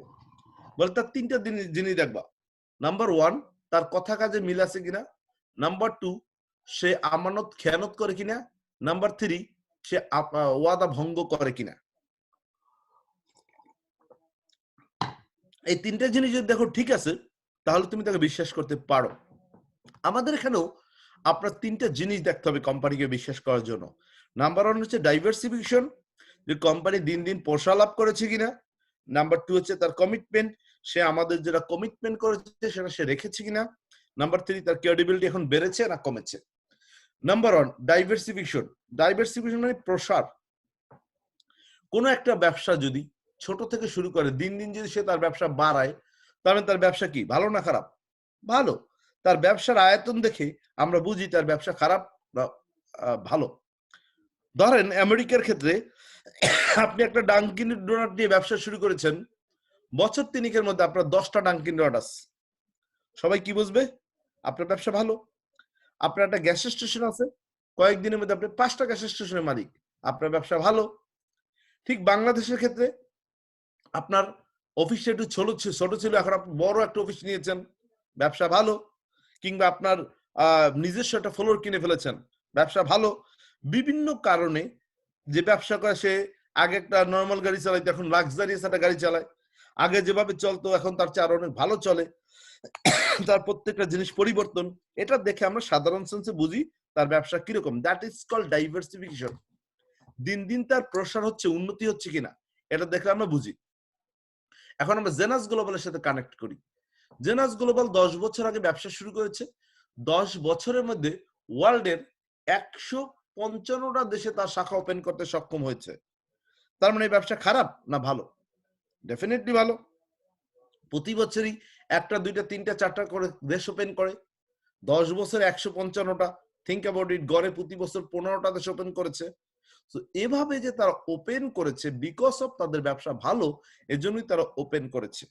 দ্বিতীয়ত কমিটমেন্ট। জেনাস গ্লোবাল বলেছে তুমি এই কাজ করলে তুমি এটা পাবা, তুমি এত ট্রাভেল পয়েন্ট করলে তুমি ইউরোপে ট্যুর পাচ্ছ, তুমি গ্রিসে যাচ্ছ, তুমি আইসল্যান্ডে যাচ্ছ, তুমি ইটালি যাচ্ছ, তুমি সুইজারল্যান্ড যাচ্ছ, তুমি বিভিন্ন দেশে যাচ্ছ। প্রতি বছর জেনাস গ্লোবাল ট্রিপ দিয়ে থাকে। গত বছর 20,000 লোকের ট্রিপে পাঠাইছে।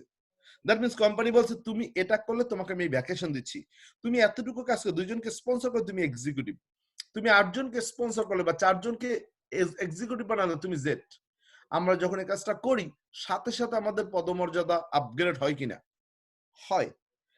তুমি 12 জনকে সাফার বানালে এক্সিকিউটিভ বানালে তুমি সাফার, সাফার হলে তোমার এই বোনাস সেটা কোম্পানি দেয় কিনা? দেয়। তুমি লেফটে 600, রাইটে 300 পয়েন্ট হলে 35টা কমিশন তুমি পাও কিনা? হ্যাঁ আমরা পাই। তোমার এত পয়েন্ট, লেফটে 10,000 সিবি, রাইটে 10,000 সিবি জমা হয়েছে, তুমি দেখো কয়টা সাইকেল পাও। সো এভরিথিং আমাদের কথা কাজে তার মিল আছে। কথা কাজের মিল না থাকলে আমরা এই কোম্পানিতে বছরের পর বছর কাজ করতে পারতাম না। দ্যাট মিনস কোম্পানির কমিটমেন্ট দেখে আপনি কোম্পানিকে বিশ্বাস করতে পারেন। Third, credibility. একটা কোম্পানি আগে আগে এমন একটা সময় ছিল যখন বলতো এই সমস্ত কোম্পানি 6 মাসের বেশি টেকে না। তাহলে জেনাস গ্লোবাল 11 বছর যাবৎ ব্যবসা করেছে। আমাদের এখন আর ওই ভয়ের কোনো কারণ নাই যে 6 মাসের বেশি টেকে না এটা।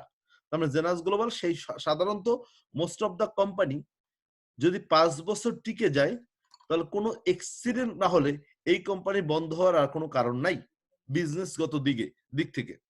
সো আমরা সাধারণ প্রেক্ষাপটে আমরা ক্রেডিবিলিটি দেখে বুঝতে পারি না জেনাস গ্লোবাল ডেফিনেটলি ভালো কাজ করতেছে বিধাই তো সারা পৃথিবীতে রান করতেছে। ইভেন চায়নার মতো দেশে এই কোম্পানি তার 55% প্রোডাক্ট সেল করে।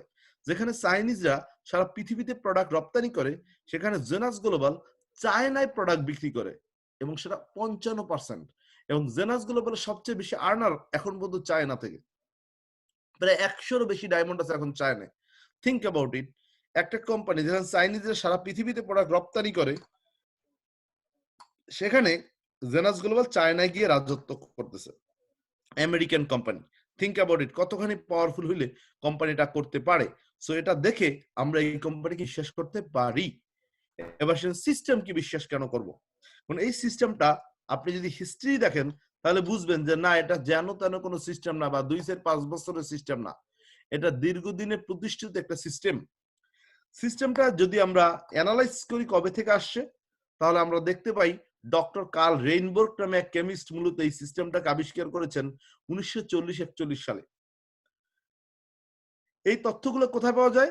জিগ জিগলের একটা বই আছে, নেটওয়ার্ক মার্কেটিং ফর ডামিস। এই বইতে এই তথ্যগুলো স্পষ্ট লেখা আছে।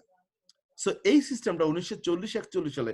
এখন আপনারা বলতে পারেন তাহলে তার আগেও তো অনেকগুলো কোম্পানি দেখতেছি 100 বছর কাজ করে, 120 বছর কাজ করে, যেমন ভরওয়ার্ক, অ্যাবন, এরা 120 বছর ব্যবসা করে। তাহলে তারা কিভাবে করে?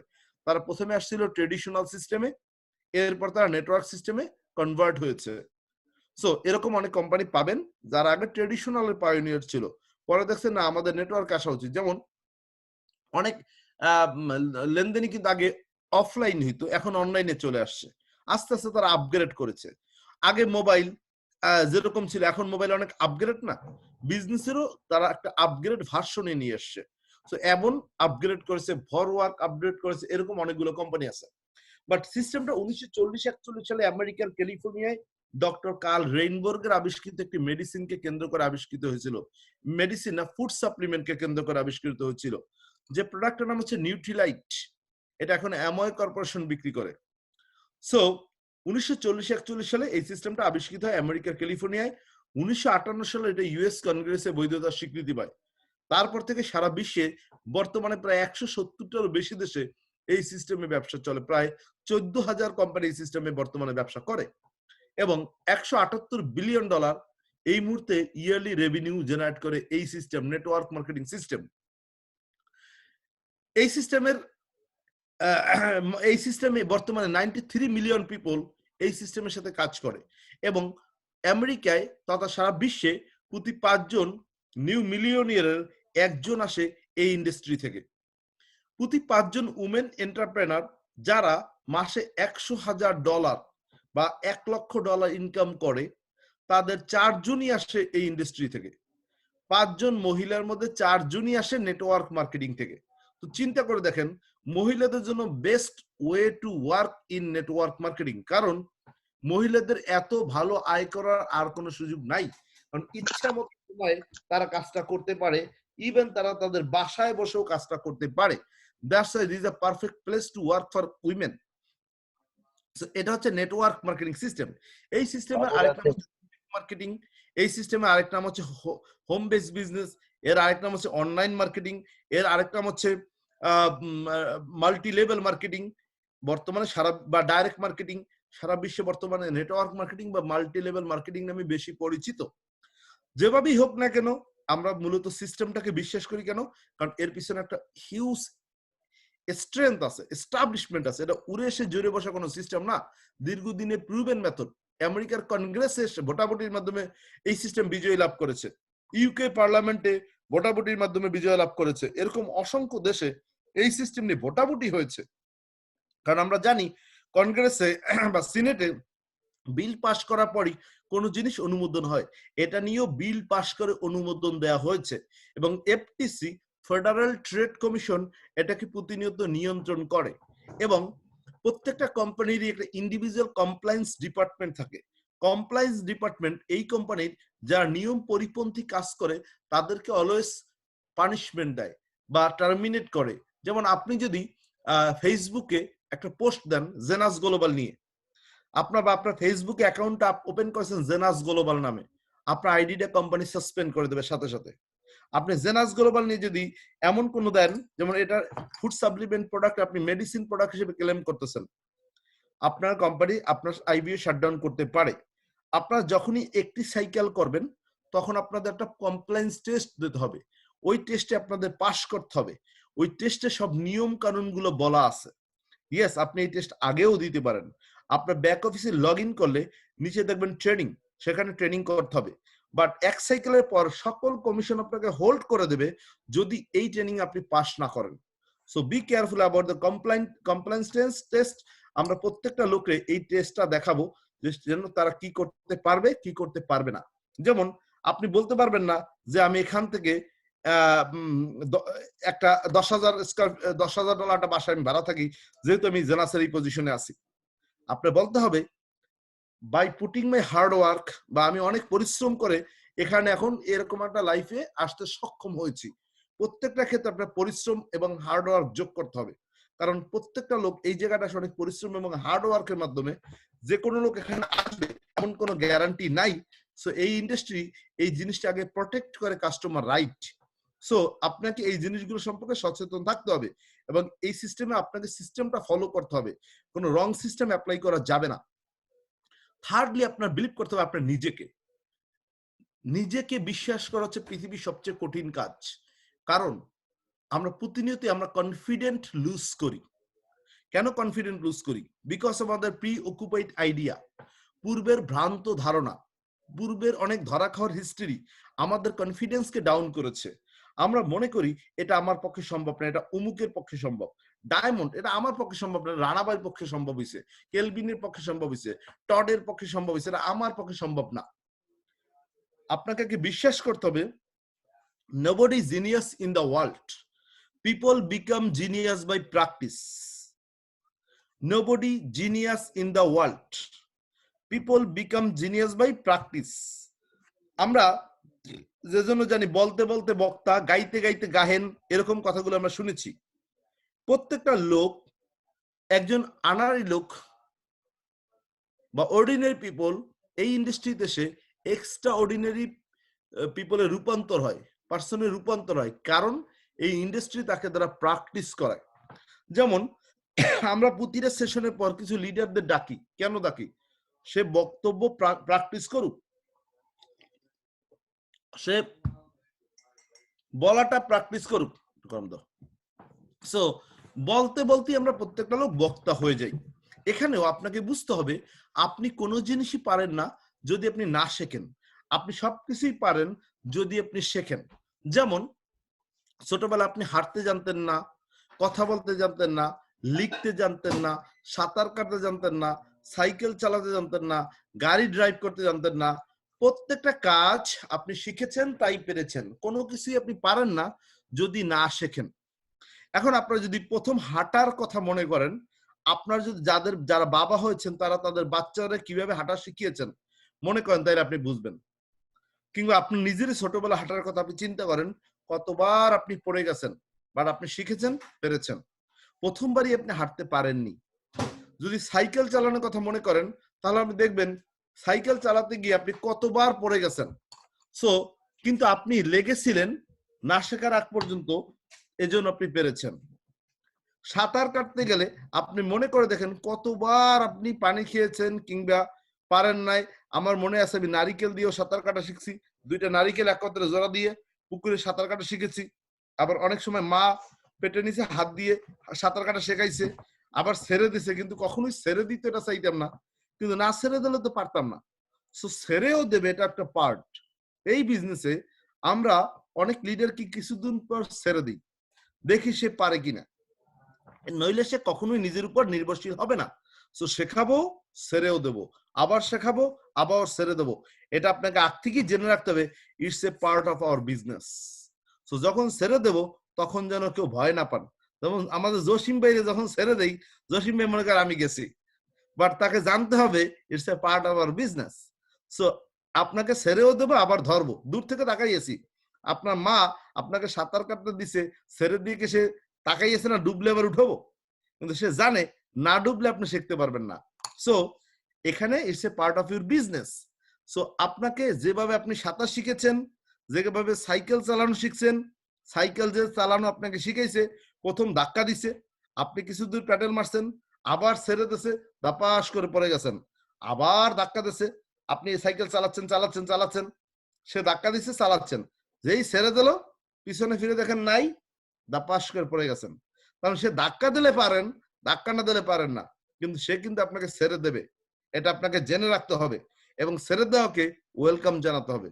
ভয় পাবেন না, সে দূর থেকে আপনাকে দেখতেছে আপনি কি অবস্থায় আছেন। সো আপনার ভয় পাওয়ার কোনো কারণ নাই। আপনাকে ছেড়ে দিয়ে সে ঘরে ফিরে যায়নি, দূর থেকে অবজার্ভ করতেছে আপনি কি কি করতেছেন, কোন জায়গায় পারতেছেন, কোন জায়গায় পারতেছেন না। সো আপনার কনফিডেন্ট রাখেন, আপনি পারবেন। পাখি কখনো ডালের উপর ভরসা করে ওড়ে না, সে তার ডানার উপর ভরসা করে ওড়ে। ডালের উপর সে বসে, ডালটা ভেঙে গেলে সে উড়াল দেবে, সেটা সে জানে। সো আপনাকে প্রতিনিয়তই জানতে হবে যে আপনি পারেন। কোশ্চেন হলো কেন আমি পারি। নেক্সট মান্থ আমি এটা ট্রেনিং করাবো, ইয়েস আই ক্যান। হ্যাঁ, আপনি কেন পারেন এর পেছনে আরো স্ট্রং লজিক দেখাবো। শুধু এখন এতটুকু বলি, আপনি জন্ম থেকেই চ্যাম্পিয়ন। আপনার জন্মই হয়েছে চ্যাম্পিয়ন হিসেবে। কারণ আমরা জানি সায়েন্স বলে মাতৃগর্ভে অসংখ্য ভ্রূণ প্রবেশের চেষ্টা করে, একটা ভ্রূণ সাকসেস হয়, সেটা আপনি আর আমি। অনেক শিশু মাতৃগর্ভেই মারা যায়, আমরা মারা যাইনি, আমরা চ্যাম্পিয়ন। জন্মের সময় জন্ম দিতে গিয়ে অনেক মা এবং শিশু দুজনই মারা যায়, অনেক সময় শিশু মারা যায়, আমরা সেখানে মারা যাইনি, তার মানে আমরা চ্যাম্পিয়ন। জন্মের পর অসংখ্য বাচ্চা 6 রোগে আক্রান্ত হয়ে মারা যায়, যে জন্য আমরা 6 রোগের টিকা নেই। সো এই 6 রোগেও কিন্তু অসংখ্য বাচ্চা মারা যায় প্রতি বছর, আমরা মারা যাইনি, তার মানে আমরা চ্যাম্পিয়ন। অনেক বাচ্চাই ক্লাস 5 পর্যন্ত পড়তে গিয়ে ফেল করেছে, স্কুল কুইট করেছে, আমরা ফেল করিনি, আমরা কুইট করিনি, আমরা চ্যাম্পিয়ন। অনেক বাচ্চাই, অনেক আমাদের স্টুডেন্টই এসএসসি পরীক্ষা আমাদের সাথে একত্রে পরীক্ষা দিছে, বাট তারা ফেল করেছে, আমরা ফেল করিনি, আমরা চ্যাম্পিয়ন। আবার হ্যাঁ, অনেকে দ্বিতীয় বছর পাস করছে, অনেকে তৃতীয় বছর পাস করেছে। ঠিক এখানে সাকসেসে আপনার হয়তো সময় লাগতে পারে। আমি ডায়মন্ড ১১ মাস হইছি। আপনি তো ২ বছর হবেন, ১.৫ বছরে হবেন। কিন্তু হবেন না তা না। সময় লাগতে পারে। গতির উপর ডিপেন্ড করবে। বাট লেখা থাকলে হবেই। এটা একটা গাড়ি রেস জার্নির মতো। ঢাকা থেকে চট্টগ্রাম যাবেন। আপনার গাড়িটা ১০০ মাইল বেগে চালাইছে। আপনি তো ৪ ঘন্টায় চিটাগং পৌঁছছেন বা ৩ ঘন্টায় পৌঁছছেন। আরেকটা গাড়ি ৬০ মাইল বেগে চালাইছে। ও হয়তো ৫ ঘন্টায় পৌঁছছে। আরেকটা গাড়ি ৩০ মাইল বেগে চালাইছে। ও হয়তো ১৫ ঘন্টায় পৌঁছছে। বাট পৌঁছবে কিনা? বুঝবে। এখানে আপনার গতি কতটুকু তার উপরে ডেস্টিনেশন কত দ্রুত পৌঁছবেন এটা ডিপেন্ড করে। বাট আপনি কন্টিনিউ সাইকেল নিয়ে গেলেও চিটাগং পৌঁছতে পারবেন। হেঁটে গেলেও চিটাগং পৌঁছতে পারবেন। হয়তো সময় লাগবে। এখানে শুধু না থেমে গেলে আপনি ডেস্টিনেশনে পৌঁছাবেনই। প্রতিটা কদমেই আপনি ডেস্টিনেশনের কাছাকাছি যাচ্ছেন। দ্যাট মিনস রাত যত গভীর, ভোর তত নিকটে। আপনি প্রতিটা স্টেপই আপনার ডেস্টিনেশনে পৌঁছে দিতে হেল্প করতেছে। সো আপনি ভরসা রাখেন, আপনি পারেন। আপনার ভরসাই আপনাকে সফলতা এনে দিতে পারে। সো আত্মবিশ্বাস আপনার মূল ভিত্তি। নিজেকে বিশ্বাস করতে হবে। বিশ্বাসের পরের কাজটা কি? ড্রিম। স্বপ্ন থাকতে হবে। স্বপ্ন ছাড়া কোনো কিছুই হবে না। স্বপ্ন কেন থাকতে হবে? কারণ স্বপ্নর জন্যই আমরা বেঁচে আছি। এখন এই স্বপ্নের পিছনে অনেক বাধা থাকবেই। বাট প্রত্যেকটা মানুষ তার স্বপ্নের মতো বড়। কার কত বড় স্বপ্ন সে তত বড়। স্বপ্নই আপনাকে বাঁচিয়ে রাখে। স্বপ্নহীন জীবন পাথরের সমান। সো আপনাকে স্বপ্ন থাকতে হবে যে আমি পারবো, আমি করব। কারণ আমরা প্রতিনিয়ত আশা এবং ভরসা নিয়ে বেঁচে থাকি। যেমন আমরা ঘুমাতে যাওয়ার সময় যারা জব করি তারা সকালে অ্যালার্ম ক্লক দেই। কোনো গ্যারান্টি নেই আমরা সকালে উঠবো ঘুম থেকে। তারপর আমরা অ্যালার্ম ক্লক দেই। কারণ আমরা আশা করি আমরা উঠবো। তার মানে আমরা আশা নিয়ে বেঁচে আছি। একটা বাচ্চাকে যদি আপনি উপরের দিকে এরকম মারেন আবার ধরেন, দেখবেন সে হাসবে। কারণ সে আপনাকে ভরসা করেছে, আপনি তাকে ফেলবেন না। আমরা প্রতিনিয়ত আশা এবং ভরসা নিয়ে বেঁচে আছি। যেদিন আমরা স্বপ্ন হারিয়ে ফেলবো, সেদিন আমাদের বেঁচে থাকা নিরর্থক মনে হবে। সো প্রতিনিয়তই যতক্ষণ শ্বাস ততক্ষণ আশ। আপনাকে স্বপ্নটাকে সামনে রেখে দৌড়তে হবে। প্রতিদিন ঘুমাবার সময় বালিশের নিচে স্বপ্নটা রেখে ঘুমাবেন। ঘুম থেকে উঠে স্বপ্নটা আবার ছেড়ে দেবেন। সেটা পিছনে আবার ছুটবেন। স্বপ্ন ধরা দেবী। বাট আপনাকে অবিরাম গতিতে ছুটতে হবে। সো আপনার জীবনে যে স্বপ্নগুলো আমরা একটু আগে শুরুতেই বলেছি, আমরা জেনাস কেন করি? কারণ আমাদের কিছু স্বপ্ন আছে। এই স্বপ্নগুলো আমরা বাস্তবায়নের জন্য জেনাস করি। সো স্বপ্ন ছাড়া আমরা জেনাস করতাম না। কারণ আমরা অনেক বড় বড় স্বপ্ন দেখি। আমরা লাক্সারিয়াস বাড়ি কিনতে চাই, লাক্সারিয়াস কার কিনতে চাই, এনাফ ব্যাংক ব্যালেন্স চাই, বাইং গুড গুড মানে ভালো ড্রেস পরতে চাই। কারণ ড্রেসই এখনো আমাকে পরিচয় করে দেয় আমি কতটুকু ভালো আছি। আমি এনাফ ভ্যাকেশন করতে চাই, আমি বাচ্চাদের হায়ার এডুকেশন নিতে চাই, আমি হজ করতে চাই। যেটা আমরা শুরুতে বলেছি আমরা এগুলোর জন্য জয়েন করেছি জেনাসে, কারণ আমি স্বপ্ন পূরণ করতে চাই। কিন্তু প্রবলেম হচ্ছে স্বপ্ন পূরণ করতে গিয়ে আমাদের যেটা প্রথম ভয়, সেটা হচ্ছে আপনার কাছে মনে হয় আমি হয়তো পারবো না। কারণ আপনি নিজের উপর ভরসা কম। আমি হয়তো পারবো না। যখনই আপনি হয়তো পারবেন না ভাবেন, তখন আপনার অলস মস্তিষ্ক আপনাকে অনেকগুলো লজিক দেয়। কেন পারবা না? কারণ আপনার মধ্যে বিভিন্ন প্রকার ভয় আছে। দেখেন একটা লোক দেখতে পরিপাটি, ভালো ড্রেস আছে, কিন্তু সে নাকের উপর হাত দিয়ে বা কপালে হাত দিয়ে ভাবতেছে আমার দ্বারা সম্ভব না। এই তার ভালো ড্রেস তাকে কিন্তু সফলতা এনে দিবে না। কারণ সে ভয় করেছে আমার দ্বারা সম্ভব না, এটাই তার জন্য প্রথম প্রবলেম। এখন সে যখনই ভয়টা পায় তখন সে যে লজিক গুলা তার সাথে দেখে। প্রথম লজিক, আমার অনেক টাকা নাই, কিংবা আমি সিটিতে থাকি না, বা আমি মূল সিটি থেকে বাইরে থাকি। অনেকে বলে আমার অনেক সময় নাই, অনেকে বলে আমার চেহারা ভালো না, অনেকে বলে আমি আমার স্বাস্থ্য ভালো না, অনেকে বলে আমার বয়স বেড়ে গেছে, অনেকে বলে আমি ইংলিশে কথা বলতে পারি না। বিভিন্ন কারণে বলে আমি পারবো না, আমার দ্বারা হবে না। তার মানে বিভিন্ন কুযুক্তি তার মধ্যে চলে আসে, কারণ সে ভয় পেয়ে গেছে। অনেকে বলে আমার ভাগ্যই খারাপ। সো ভাগ্যের দোহাই দিয়ে আর কতদিন? আপনাকে জানতে হবে, আল্লাহ তাআলা কোরআনে বলেছেন আমি কোন জাতির ভাগ্য পরিবর্তন করি না যতক্ষণ না পর্যন্ত তারা নিজেরা নিজেদের ভাগ্য পরিবর্তনে সচেষ্ট না হয়। আল কোরআন, আপনি ভাগ্যের দোষ দিয়ে যে বাঁচতে পারবেন না। আপনাকে জানতে হবে ভাগ্য একটা সফটওয়্যার, এটা সংযোজন বিয়োজন যোগ্য। আর ভাগ্য একটা কম্পিউটার, যে কোনো ফোল্ডার আপনি ডাউনলোড করতে পারেন, যে কোনো ফোল্ডার আপনি ডিলিট করতে পারেন। আপনার ভাগ্যে আপনি যাহা করবেন সেটাই ঘটবে। আল্লাহ একটা কমন ভাগ্য দিয়ে দিয়েছে, কিন্তু বলেছে এটা পরিবর্তন করতে তুমি পারবা তোমার কর্মের মাধ্যমে। সো কর্মই আপনাকে সৌভাগ্য এনে দিতে পারে। আমরা পড়েছি industry is the mother of good luck. So পরিশ্রমই সৌভাগ্যের প্রসূতি। তাহলে পরিশ্রম দ্বারাই আমরা সৌভাগ্য আনতে পারি। আমরা সেখানে পড়েছি অলস ছাত্র কখনো ভালো রেজাল্ট করতে পারে না, অলস জেলে কখনো মাছ ধরতে পারে না, অলস মৌমাছি কখনো মধু পান করতে পারে না। আমরা এরকম অনেক কথা পড়েছি। শুধু পরিশ্রমী লোকই তার জীবনে সৌভাগ্য বয়ে আনতে পারে। সো আপনি ভাগ্যের দোহাই দিয়ে কোনোদিনই কোনো লাভ হবে না। ভাগ্য আপনাকে পরিবর্তন করতে হবে আপনার কর্মের মাধ্যমে। এখন কর্মের মাধ্যমে পরিবর্তন যে আমি করতে পারবো তার প্রমাণ কি? একটা গল্প শুনলে আপনি বুঝতে পারবেন যে আপনি পারবেন। কেন পারবেন? মেলায় এক বেলুন বিক্রেতা লাল, নীল, হলুদ, বেগুনি বিভিন্ন কালারের গ্যাস বেলুন বিক্রি করতেছে। তো তার বিক্রয় পদ্ধতি বাড়ানোর জন্য সে মাঝে মাঝে দুই একটা বেলুন ছেড়ে দেয়। আর বাচ্চারা যখন গ্যাস বেলুন আকাশে উড়ে তখন দৌড়ে গিয়ে তার সামনে দাঁড়ায়। এটা তার বিক্রয় বাড়ানোর কৌশল। কারণ সে যখন একটা বেলুন ছেড়ে দেয় সবাই দেখে একেবারে আকাশ উড়ে যাচ্ছে। কিছুক্ষণ পরে সে একটা একটা বেলুন ছেড়ে দেয় যাতে তার বিক্রয় বাড়ে এবং সব বাচ্চারা জড়ো করে সে একটা কিনবে। সো হঠাৎ একটা ছেলে বেলুন বিক্রেতার শার্ট টান দিয়ে বলে, বেলুন বিক্রেতা ভাই, কালো রঙের বেলুনও কি উড়বে? কারণ সাধারণত কালো রঙের কোনো বেলুন বিক্রি করা হয় না বা সব জায়গায় থাকে না, থাকে সব বিভিন্ন কালারের বেলুন, সেখানে কালো রঙের থাকে না। এখন ও দেখতেছে সাদা আছে, নীল আছে, সবুজ আছে, বেগুনি আছে, লাল আছে, হলুদ আছে, কালো নাই। দেখেন এখানে কালো নাই। তার মানে সে জিজ্ঞেস করে কালো রঙের বেলুন কি আকাশে উড়বে? তখন বেলুন বিক্রেতা বলেছে, বেলুন তার রঙের কারণে আকাশে উড়ে না, ওরে তার গ্যাসের কারণে।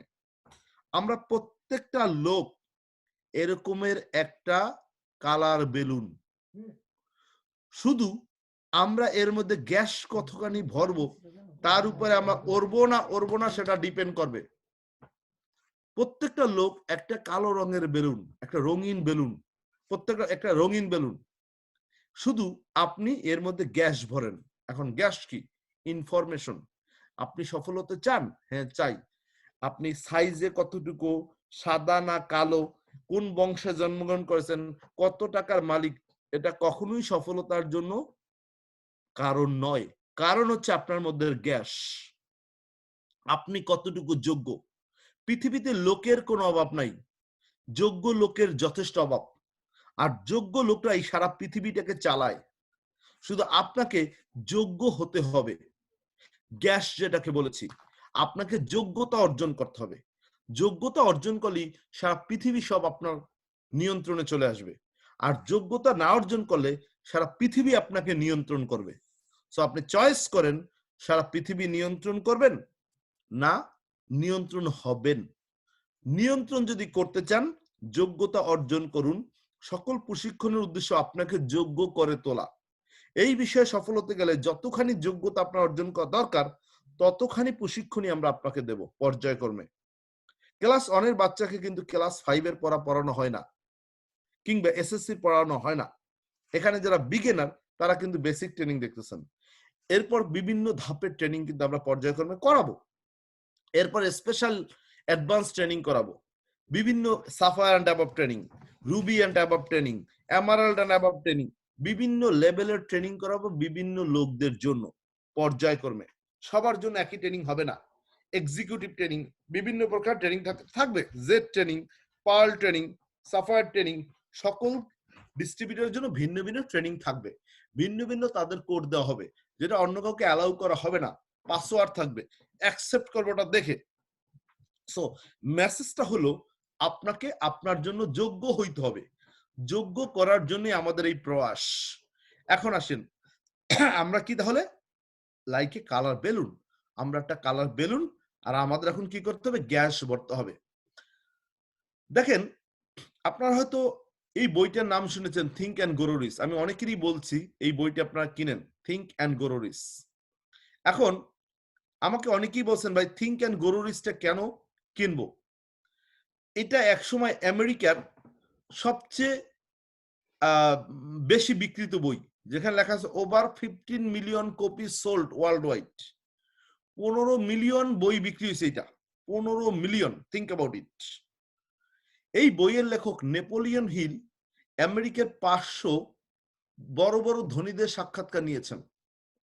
তাদের প্রত্যেকেরই সফলতার একটাই সিক্রেট ছিল, তারা যা বলেছেন বিভিন্ন বিভিন্ন বিভিন্ন লোক বিভিন্নভাবে তারা মিলিয়নিয়ার হয়েছে, বাট তারা প্রত্যেকেই বলেছে তাদের মিলিয়নিয়ার হওয়ার পিছনে তাদের ছিল চিন্তা, তারা মিলিয়নিয়ার হবেন।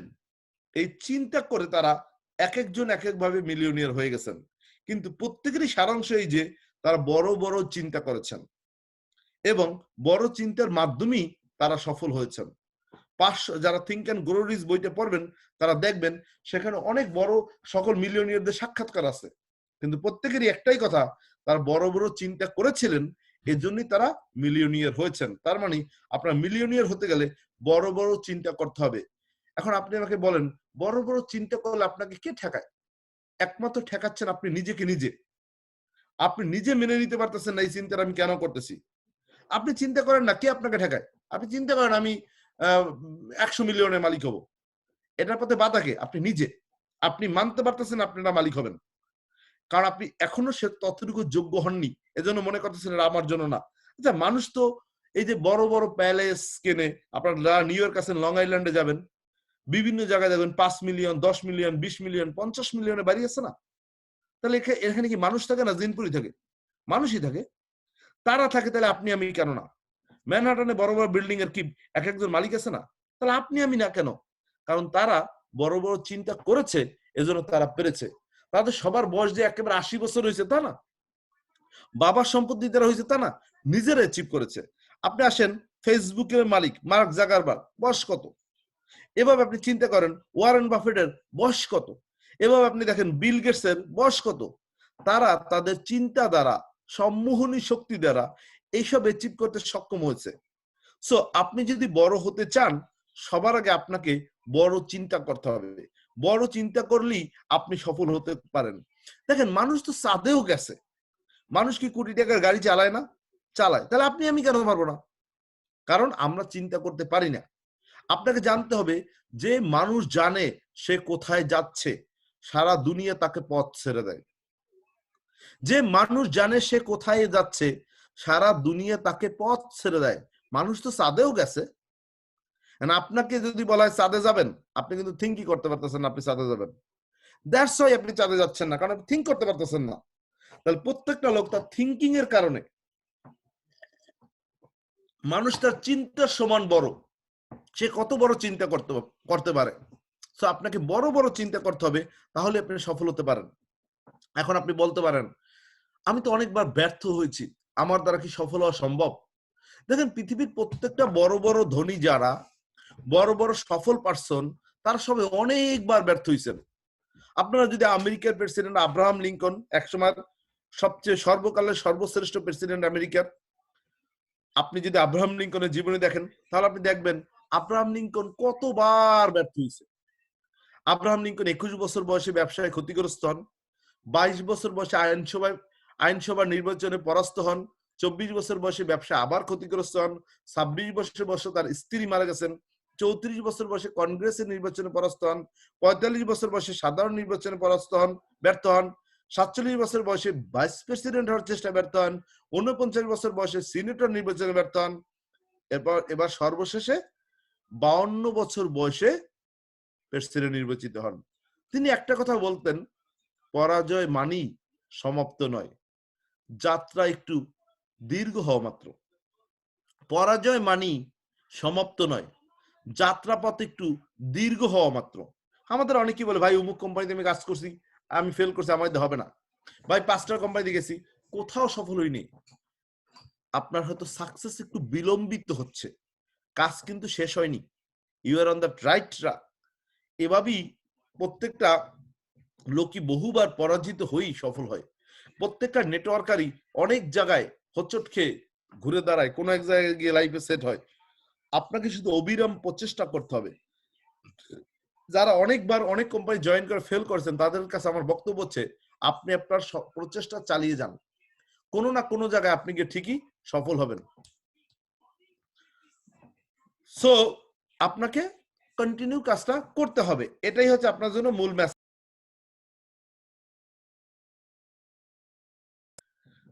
আমরা এই লোকটার কথা হয়তো অনেকে শুনেছি, এন্ডু কার্নেগি। আপনারা যদি ডেল কার্নেগির বই পড়েন, তাহলে ডেল কার্নেগি এই লোকটার কথা অনেকবার বলেছেন। এই লোকটার নাম কি? Andy Carnegie. এন্ডু কার্নেগি ছিলেন আমেরিকার এক সময়ের সবচেয়ে ধনী ব্যক্তি। এন্ডু কার্নেগি সে কি ছিলেন? বস্তির ছেলে। বস্তির ছেলে এন্ডু কার্নেগি একদিন পার্কে গিয়েছিলেন। তার ড্রেস এতই নোংরা ছিল যে পার্কের যে দারোয়ান সে তাকে পার্কে ঢুকতে দেয়নি, তার ড্রেস নোংরা এর জন্য। সে সময় সে পার্কের বাইরে দাঁড়িয়ে একটা প্রতিজ্ঞা করেছিলেন, আজ থেকে যে কোনো দিন আমি এই পার্কটাকে কিনে ফেলবো। সময় লেগেছিল 30 বছর। 30 বছর পর সে শুধু সেই পার্কটা কিনেই ক্ষান্ত হননি, ওই সময় আমেরিকার সবচেয়ে বড় ধনীতে পরিণত হয়েছিলেন। ওই পার্কটা কিনি, পার্কটার সামনে একটা সাইনবোর্ড টানিয়ে দিয়েছিলেন, আজ থেকে যে কোনো বয়সের যে কোনো লোক যে কোনো পোশাকে এই পার্কে অবাধে প্রবেশ করতে পারবে, যে কোনো পোশাকে।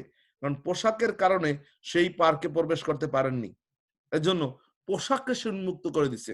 Think about it. আপনি আমি হইলে হয়তো গালিগালাজ করতাম বা ওই দারোয়ানরে বকাবকি করতাম, কিন্তু সে সেটা না করে সে একটা প্রতিজ্ঞা করেছে, আমি এই পার্কের মালিক হব, পার্ক কিনে ফেলবো। So think about it. তাহলে আপনি আমি যদি একটা পজিটিভ জিত কাজ করি, তাহলে আমাদের সব সম্ভব। সো আপনাকে শুধু এরকম সিদ্ধান্ত নিতে হবে, আমি এটা করব, দেখবেন সেটাই আপনার পক্ষে সম্ভব। দেখেন, আমরা যে এরকম আরো কিছু বিখ্যাত লোকদের নাম দেখি, জীবনী দেখি। দক্ষিণ কোরিয়ার সবচেয়ে ধনী ব্যক্তি হুন্দাই কর্পোরেশনের প্রতিষ্ঠাতা চু জুং জুং এক সময় কৃষি শ্রমিক ছিলেন এবং অন্যের জমিতে মজুরের কাজ করতেন। সে আজকে দক্ষিণ কোরিয়ার মতো দেশের সবচেয়ে বড় ধনী এবং হুন্দাই কর্পোরেশনের মালিক। সারা পৃথিবীতে তার গাড়ি যায়। এখন কোশ্চেন হলো, আপনি আর আমি কেন পারি না? কারণ আপনি যদি দেখেন আমরা কেন পারি না, এর উত্তর আপনি পাবেন সার্কাসের বড় বড় হাতিদের মতো একটা গল্প। যদি আমরা যদি একটু দেখি, সার্কাসে অনেক বড় বড় হাতিরা দেখবেন কি সুন্দর খেলা করে, এরকম তারা অনেক খেলা দেখে। এখন আপনাকে যদি মনে হয় যে এটা কেমনে সম্ভব, এত বড় বড় হাতি এই যে একটা বাচ্চার গায়ে পা দিচ্ছে, বিভিন্ন রকম মানুষ কন্ট্রোল করে, সম্ভব কেন, কিভাবে সম্ভব? তাহলে দেখবেন এই হাতিকে কিভাবে তারা পোষ মানায়। এই হাতি যখন অনেক ছোট থাকে, একেবারে ছোটবেলায় তাকে বন থেকে ধরে নিয়ে এসে 6 ফিট একটা দড়ি দিয়ে বাঁধা হয়, ছোট একটা বাচ্চা হাতিকে। এখন এই 6 ফিট দড়ি দিয়ে একটা খুঁটির সাথে বাঁধা হয়। এই হাতিরা চারদিকে ছোটাছুটি করে, এই রশি ছেড়ে ভেঙে চুরে বের হয়ে যাওয়ার চেষ্টা করে, কিন্তু কোনোভাবেই সে পারে না, কারণ সে তো ছোট, তার গায়ে তেমন শক্তি নেই যে এই রশিটা সে ছেড়ে বের হবে। যতবার সে টান দেয় 6 ফিটের বাইরে গেলেই সে ব্যথা পায়, আবার সে ঘুরে আসে, আবার টান দেয়, আবার সে ঘুরে আসে ব্যথা পেয়ে। এক পর্যায়ে সে সিদ্ধান্ত নিয়ে ফেলে এবং মেনে নেয় যে তার জন্য এইরকমই লাইফটা যাবে। সো এই 6 ফিটই তার জন্য একটা সিদ্ধান্ত যে আমি এর বাইরে কখনো যেতে পারবো না। তো এক পর্যায়ে দেখা গেল এই ছাগল বাঁধা দড়ি দিয়ে বাঁধলেও এই 6 ফিটের মধ্যে সে ঘুরতে থাকে। অনেক সময় খুঁটি না থাকলেও সে 6 ফিটের মধ্যে ঘুরতে থাকে। এটা তার একটা হ্যাবিটে পরিণত হয়ে যায়, কারণ সে জানে আমি 6 ফিটের বাইরে যাইতে পারবো না, কারণ তার মাইন্ডসেট হয়ে যায়। তো আমরা প্রত্যেকটা লোক, আমাদের মাইন্ডসেট হয়ে গেছে এই বড় হওয়াটা আসলে আমার পক্ষে সম্ভব না। কারণ ছোটবেলা থেকে আমরা শুনেছি তোমার দ্বারা এটা হবে না, ওটা হবে না, তুমি তো সেরা খাতায় শুয়ে লাখ টাকা স্বপ্ন দেখো না, চাটাই শুয়ে লাখ টাকায় স্বপ্ন দেখো না, এই জাতীয় কথাগুলো আমাদের মস্তিষ্কে গেঁথে আছে, এবং যার ফলে আমরা মনে করি আমার দ্বারা এটা সম্ভব না। এবং ছোটবেলা থেকে একটা শিশু জন্মের পর প্রতি 17 বার শুনে না, একবার শুনে হ্যাঁ, তখন থেকে তার মাথায় ইনস্টল হয়ে যায় যে না, আমার পক্ষে এটা সম্ভব না, এটা সম্ভব না, ওটা সম্ভব না। ছোটবেলা যখন বলে মা একটু বৃষ্টিতে ভিজি, না বৃষ্টিতে বাইরে গেলে মারবো, মা গ্লাসটা ভেঙে ফেলি, না গ্লাস ভাঙলে মারবো, এটা করি ওটা করি ওটা করি, না না না না, এই না না শুনতে শুনতে প্রথম সে শেখে না, তার ওয়ার্ডই হয় না, কারণ ওই না তার মাথায় গিয়ে জমা আছে। তাকে বড় হলে যদি বলে তুমি কি এটা হবা, বলে না, ওটা পারবা না, সে মাথায় ক্লিক করলি এই কম্পিউটার সফটওয়্যার সিদ্ধান্ত দেয় না না না, কারণ সে 17 বার শুনছে না, একবার শুনছে হ্যাঁ। ঠিক এই হাতির মতো আমরা ভুলে যাই আমরা যে আশরাফুল মাকলুকাত, সৃষ্টির সেরা জীব। এই হাতি বড় হওয়ার পর কিন্তু সে ভুলে যায় যে তার গায়ে এখন অবিরাম শক্তি দিয়েছেন সৃষ্টিকর্তা, মহান মহান সৃষ্টিকর্তা, সে সেটা ভুলে যায়।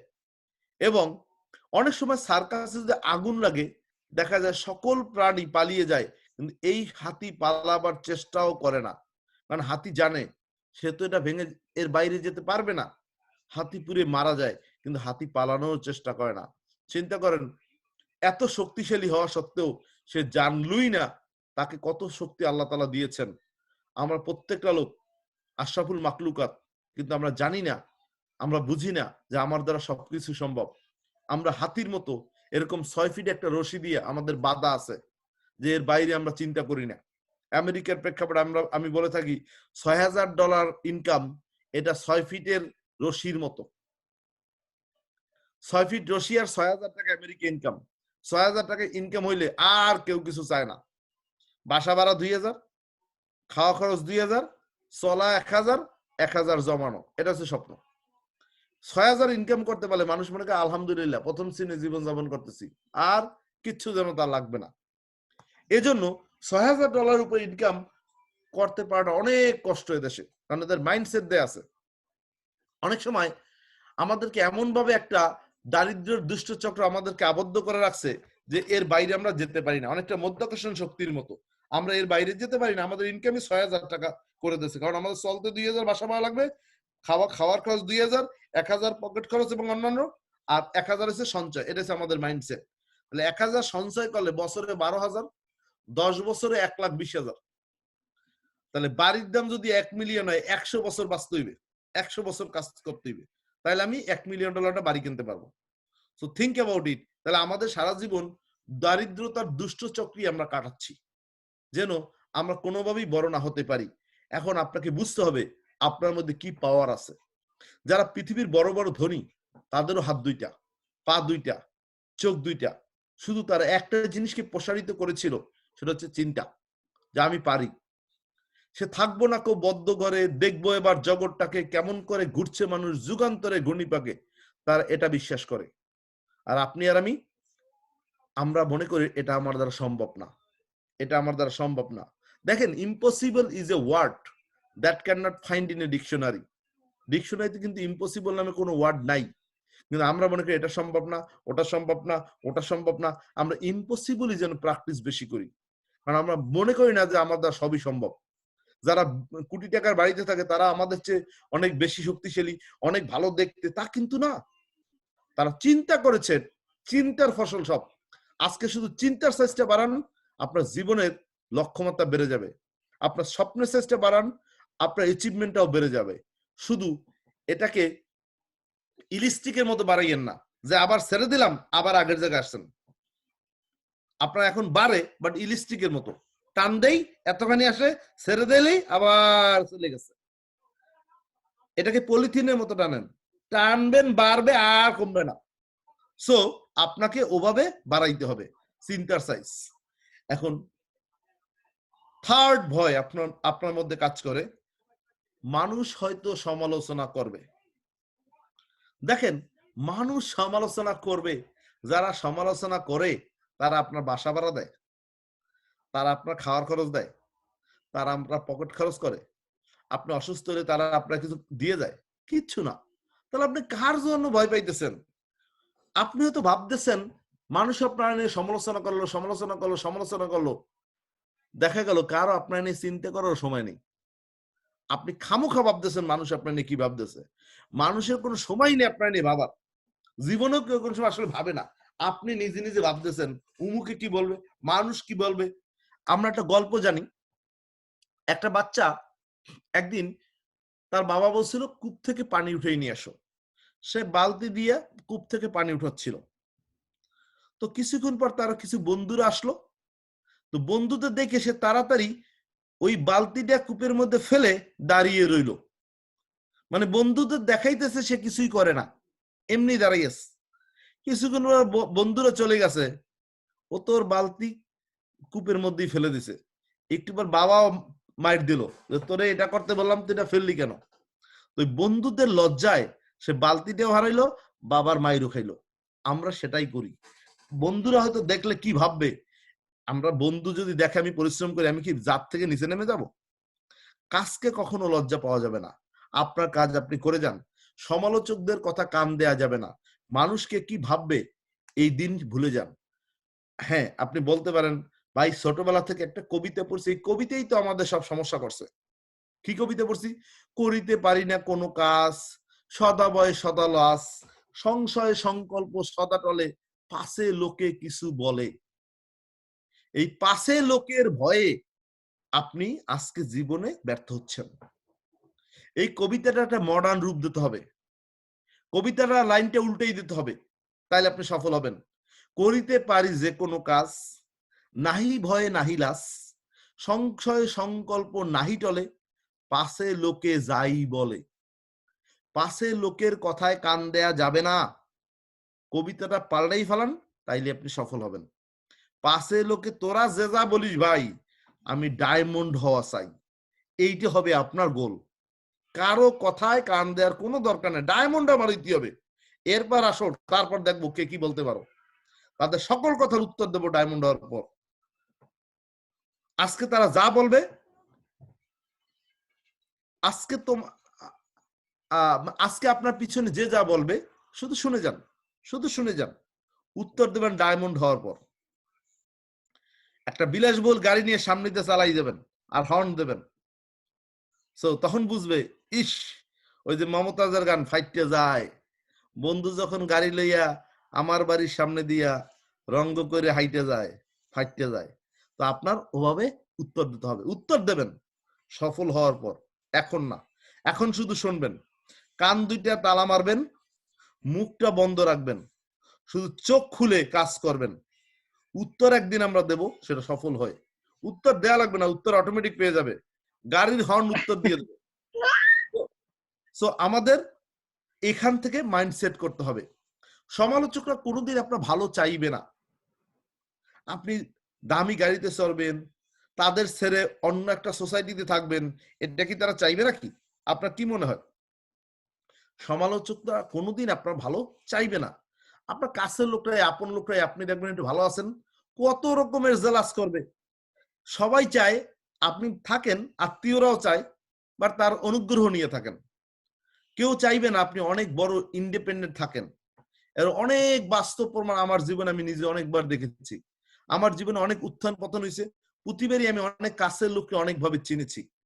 যেখানে আমি, যেটা আমার শিক্ষা, সেটা হচ্ছে আপনার সমালোচকরা সমালোচনা করবে, আপনার কাজ হচ্ছে এইটা মনে রাখা, আজকে আজকে যারা তোমায় দেখে বলছে কথা কিছু, দুদিন পরে তারাই তোমার ছুটবে পিছু পিছু। আজকে যারা তোমায় দেখে বলছে কথা কিছু, দুদিন পরে তারাই তোমার ছুটবে পিছু পিছু। তো সমালোচকদের কথা শোনার দরকার নাই, আপনি আপনার কাজ করে যান। আপনি জানবেন পৃথিবীর যত বড় বড় ধনী, তারা অনেক পরিশ্রম করে ধনী হয়েছেন, তারা কোনো কাজকে লজ্জা পাননি।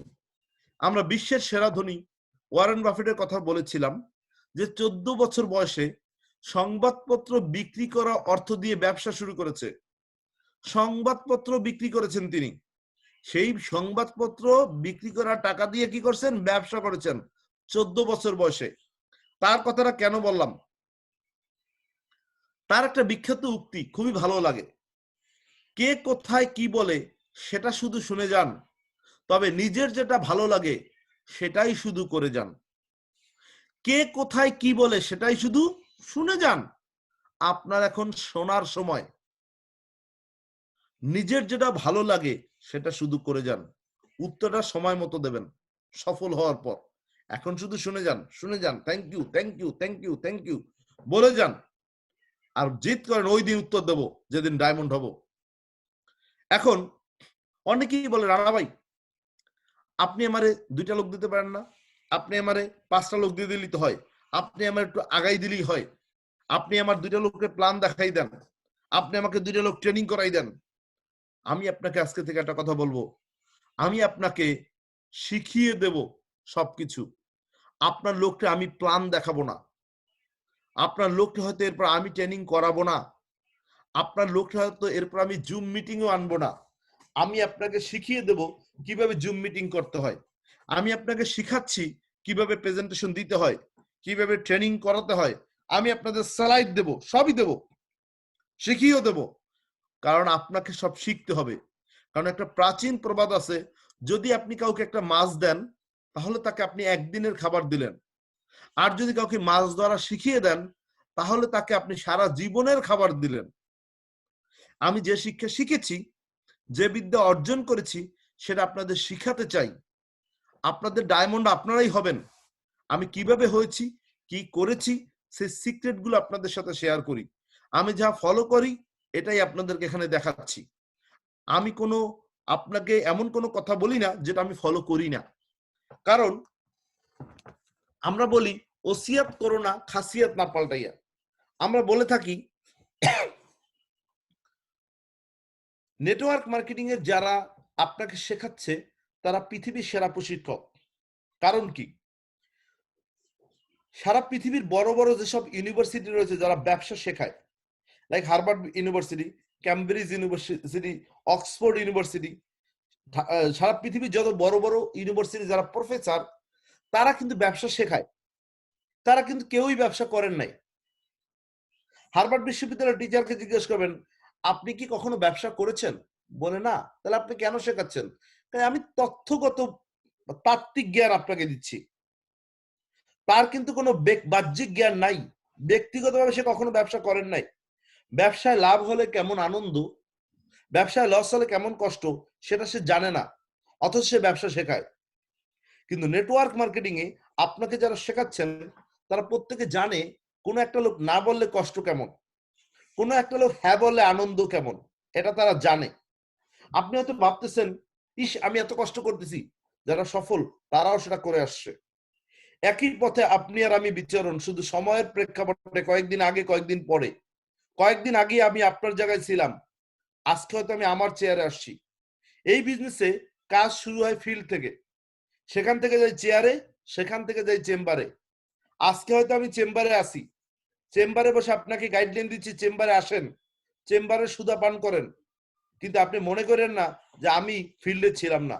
আমিও ফিল্ডে কাজ করে চেয়ারে এসছি, চেয়ার থেকে চেম্বারে আসছি। আমি আপনার মতো শুধুই ডিস্ট্রিবিউটর হিসেবে জেনাসে জয়েন করেছি, ডায়মন্ড হিসেবে না। ডিস্ট্রিবিউটর থেকে এক্সিকিউটিভ হয়েছি, এক্সিকিউটিভ থেকে জেড হয়েছি, জেড থেকে পার্ল হয়েছি। প্রত্যেকটা সার্টিফিকেট আমার কাছে আছে, প্রত্যেকটা পিন আমি আমার কাছে আছে। পিন আমি চেঞ্জ করেছি আপনার মতোই। আপনাকে আমি একই জিনিসটা শেখাচ্ছি। এই নেটওয়ার্ক মার্কেটিং সবচেয়ে বড় সিক্রেট কি জানেন? এখানে কোনো সিক্রেটই নেই, এটাই বড় সিক্রেট। সবই ওপেন সিক্রেট। এই ইন্ডাস্ট্রিতে প্রত্যেকটা লোক সে যা করে সে আরেকজনকে সে কপি অ্যান্ড পেস্ট করে, অ্যাজ ইট ইজ। আমি এটা করেছি, আপনি এটা করেন। আমার জন্য এটা হয়েছে, আপনার জন্য এটা হবে। আমি এভাবে সাবধান শিখেছি। আমি হয়তো ভুল করেছি, বাট আপনাকে কারেক্ট করার চেষ্টা করতেছি। আমার হয়তো রোড তৈরি করতে হচ্ছে, আপনি একটা তৈরি হওয়া রোডে আসতেছেন। আপনি হয়তো আমার কষ্টের দিনগুলো দেখেননি, আপনি একটা বানানো রাস্তায় গাড়ি চালাচ্ছেন, বাট তিল তিল করে এই প্রাসাদ কিন্তু আমার গড়তে হয়েছে, এই সিস্টেম কিন্তু বানাতে হয়েছে, এই পজিশনে অ্যাচিভ করতে হয়েছে। আপনি আমার সাজানো বাগান দেখতেছেন, বাট আমার কষ্টের দিনগুলো দেখেননি। এমনও দিন গেছে যে আমি রাতের পর রাত গাড়ি ড্রাইভ করেছি। এমনও দিন গেছে আমি রাতে খাবার সময় পাই না, দুপুরে খাবার সময় পাই না। এমনও দিন গেছে আমি অফিসে ঘুমিয়েছি। Not have to but I wanted to, because it's about responsibility, it's about commitment. আমি অনেক লোকের সাথে কমিটমেন্ট করেছি তাকে হেল্প করব, অনেক লোকের হেল্প করার মাধ্যমে আমার অ্যাচিভমেন্ট অর্জন হয়েছে। সো আপনাকে প্রত্যেকটা জিনিস শিখিয়ে দিচ্ছে এই কারণে যে আপনি যেন এটা পারেন, এবং এর পাশাপাশি আপনাকে কিছু ইতিবাচক প্র্যাকটিস করতে হবে। যেমন আপনাকে যদি কেউ বলে কেমন আছেন, আমরা অনেক লোক উত্তরে বলি যেমন দোয়া করেছেন।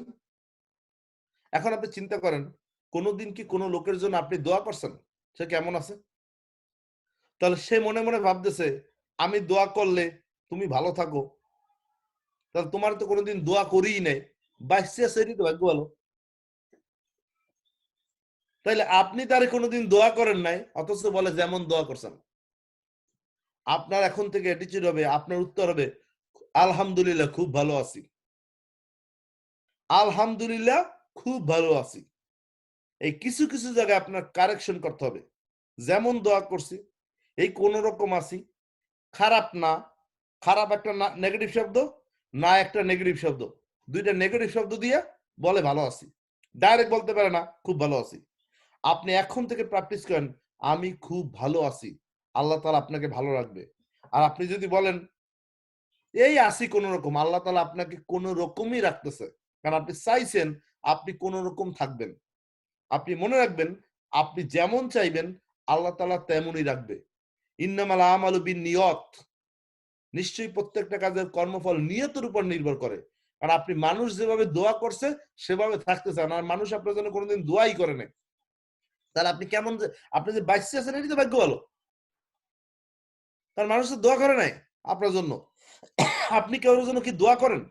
করেন না, তাহলে আরেকজন আপনার জন্য দোয়া করার টাইম কই? সে তো নিজের জন্য দোয়া করার সময় পায় না। সো আপনাকে, কারণ আপনাকে নিজেকে নিয়ত করতে হবে আমি ভালো থাকবো। আপনি নিয়ত করেন আপনি ভালো থাকবেন, আল্লাহ আপনাকে ভালো রাখবেন। আর আপনি যদি যেমন দোয়া করছেন বলেন, তাহলে আপনার চিত্র হবে বাম পাশের লোকটার মতো, কোন রকম বেঁচে থাকবেন। আর যদি মনে করেন খুব ভালো আছি, তাহলে চিত্র ডান পাশের মতো খুব ভালো থাকবেন। টোটাল ডিপেন্ড করবে আপনি কোন রকমের চান। এরপর আপনার প্র্যাকটিস কি? হ্যান্ডশেক।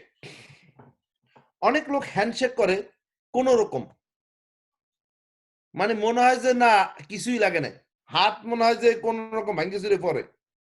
আপনি যখন হ্যান্ডশেক করবেন আপনার হাতের উষ্ণতা যেন বিনিময় করেন, হালকা একটা জাকি দেবেন হ্যান্ডশেক করে, যেন সে আপনার জাকি শুনে বুঝতে পারে আপনি ভালো আছেন। আর মরার মতো এরকম দেন, তাহলে বুঝতে আপনি মরে যাচ্ছেন মনে হয়, এই কাঁপতেছেন, কাঁপুনি রুগী। আর আপনি হাত ধরে আপনার হাতে জাকুনি দিয়ে বুঝতে হবে যে আপনি কিছু একটা করতেছেন।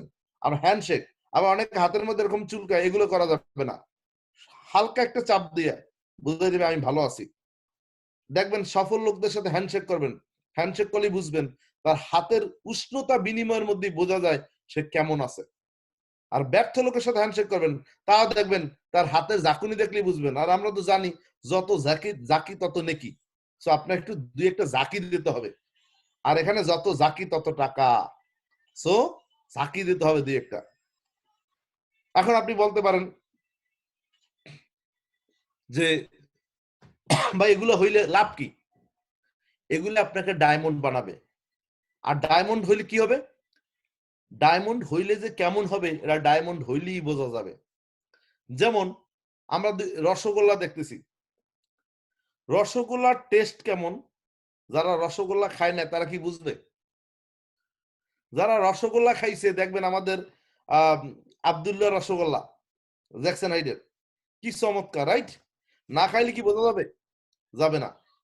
সো এই রসগোল্লা যে খাইছে সেই বুঝবে রসগোল্লার টেস্ট কেমন। ডায়মন্ডের টেস্ট কেমন ডায়মন্ড হইলেই বোঝা যাবে।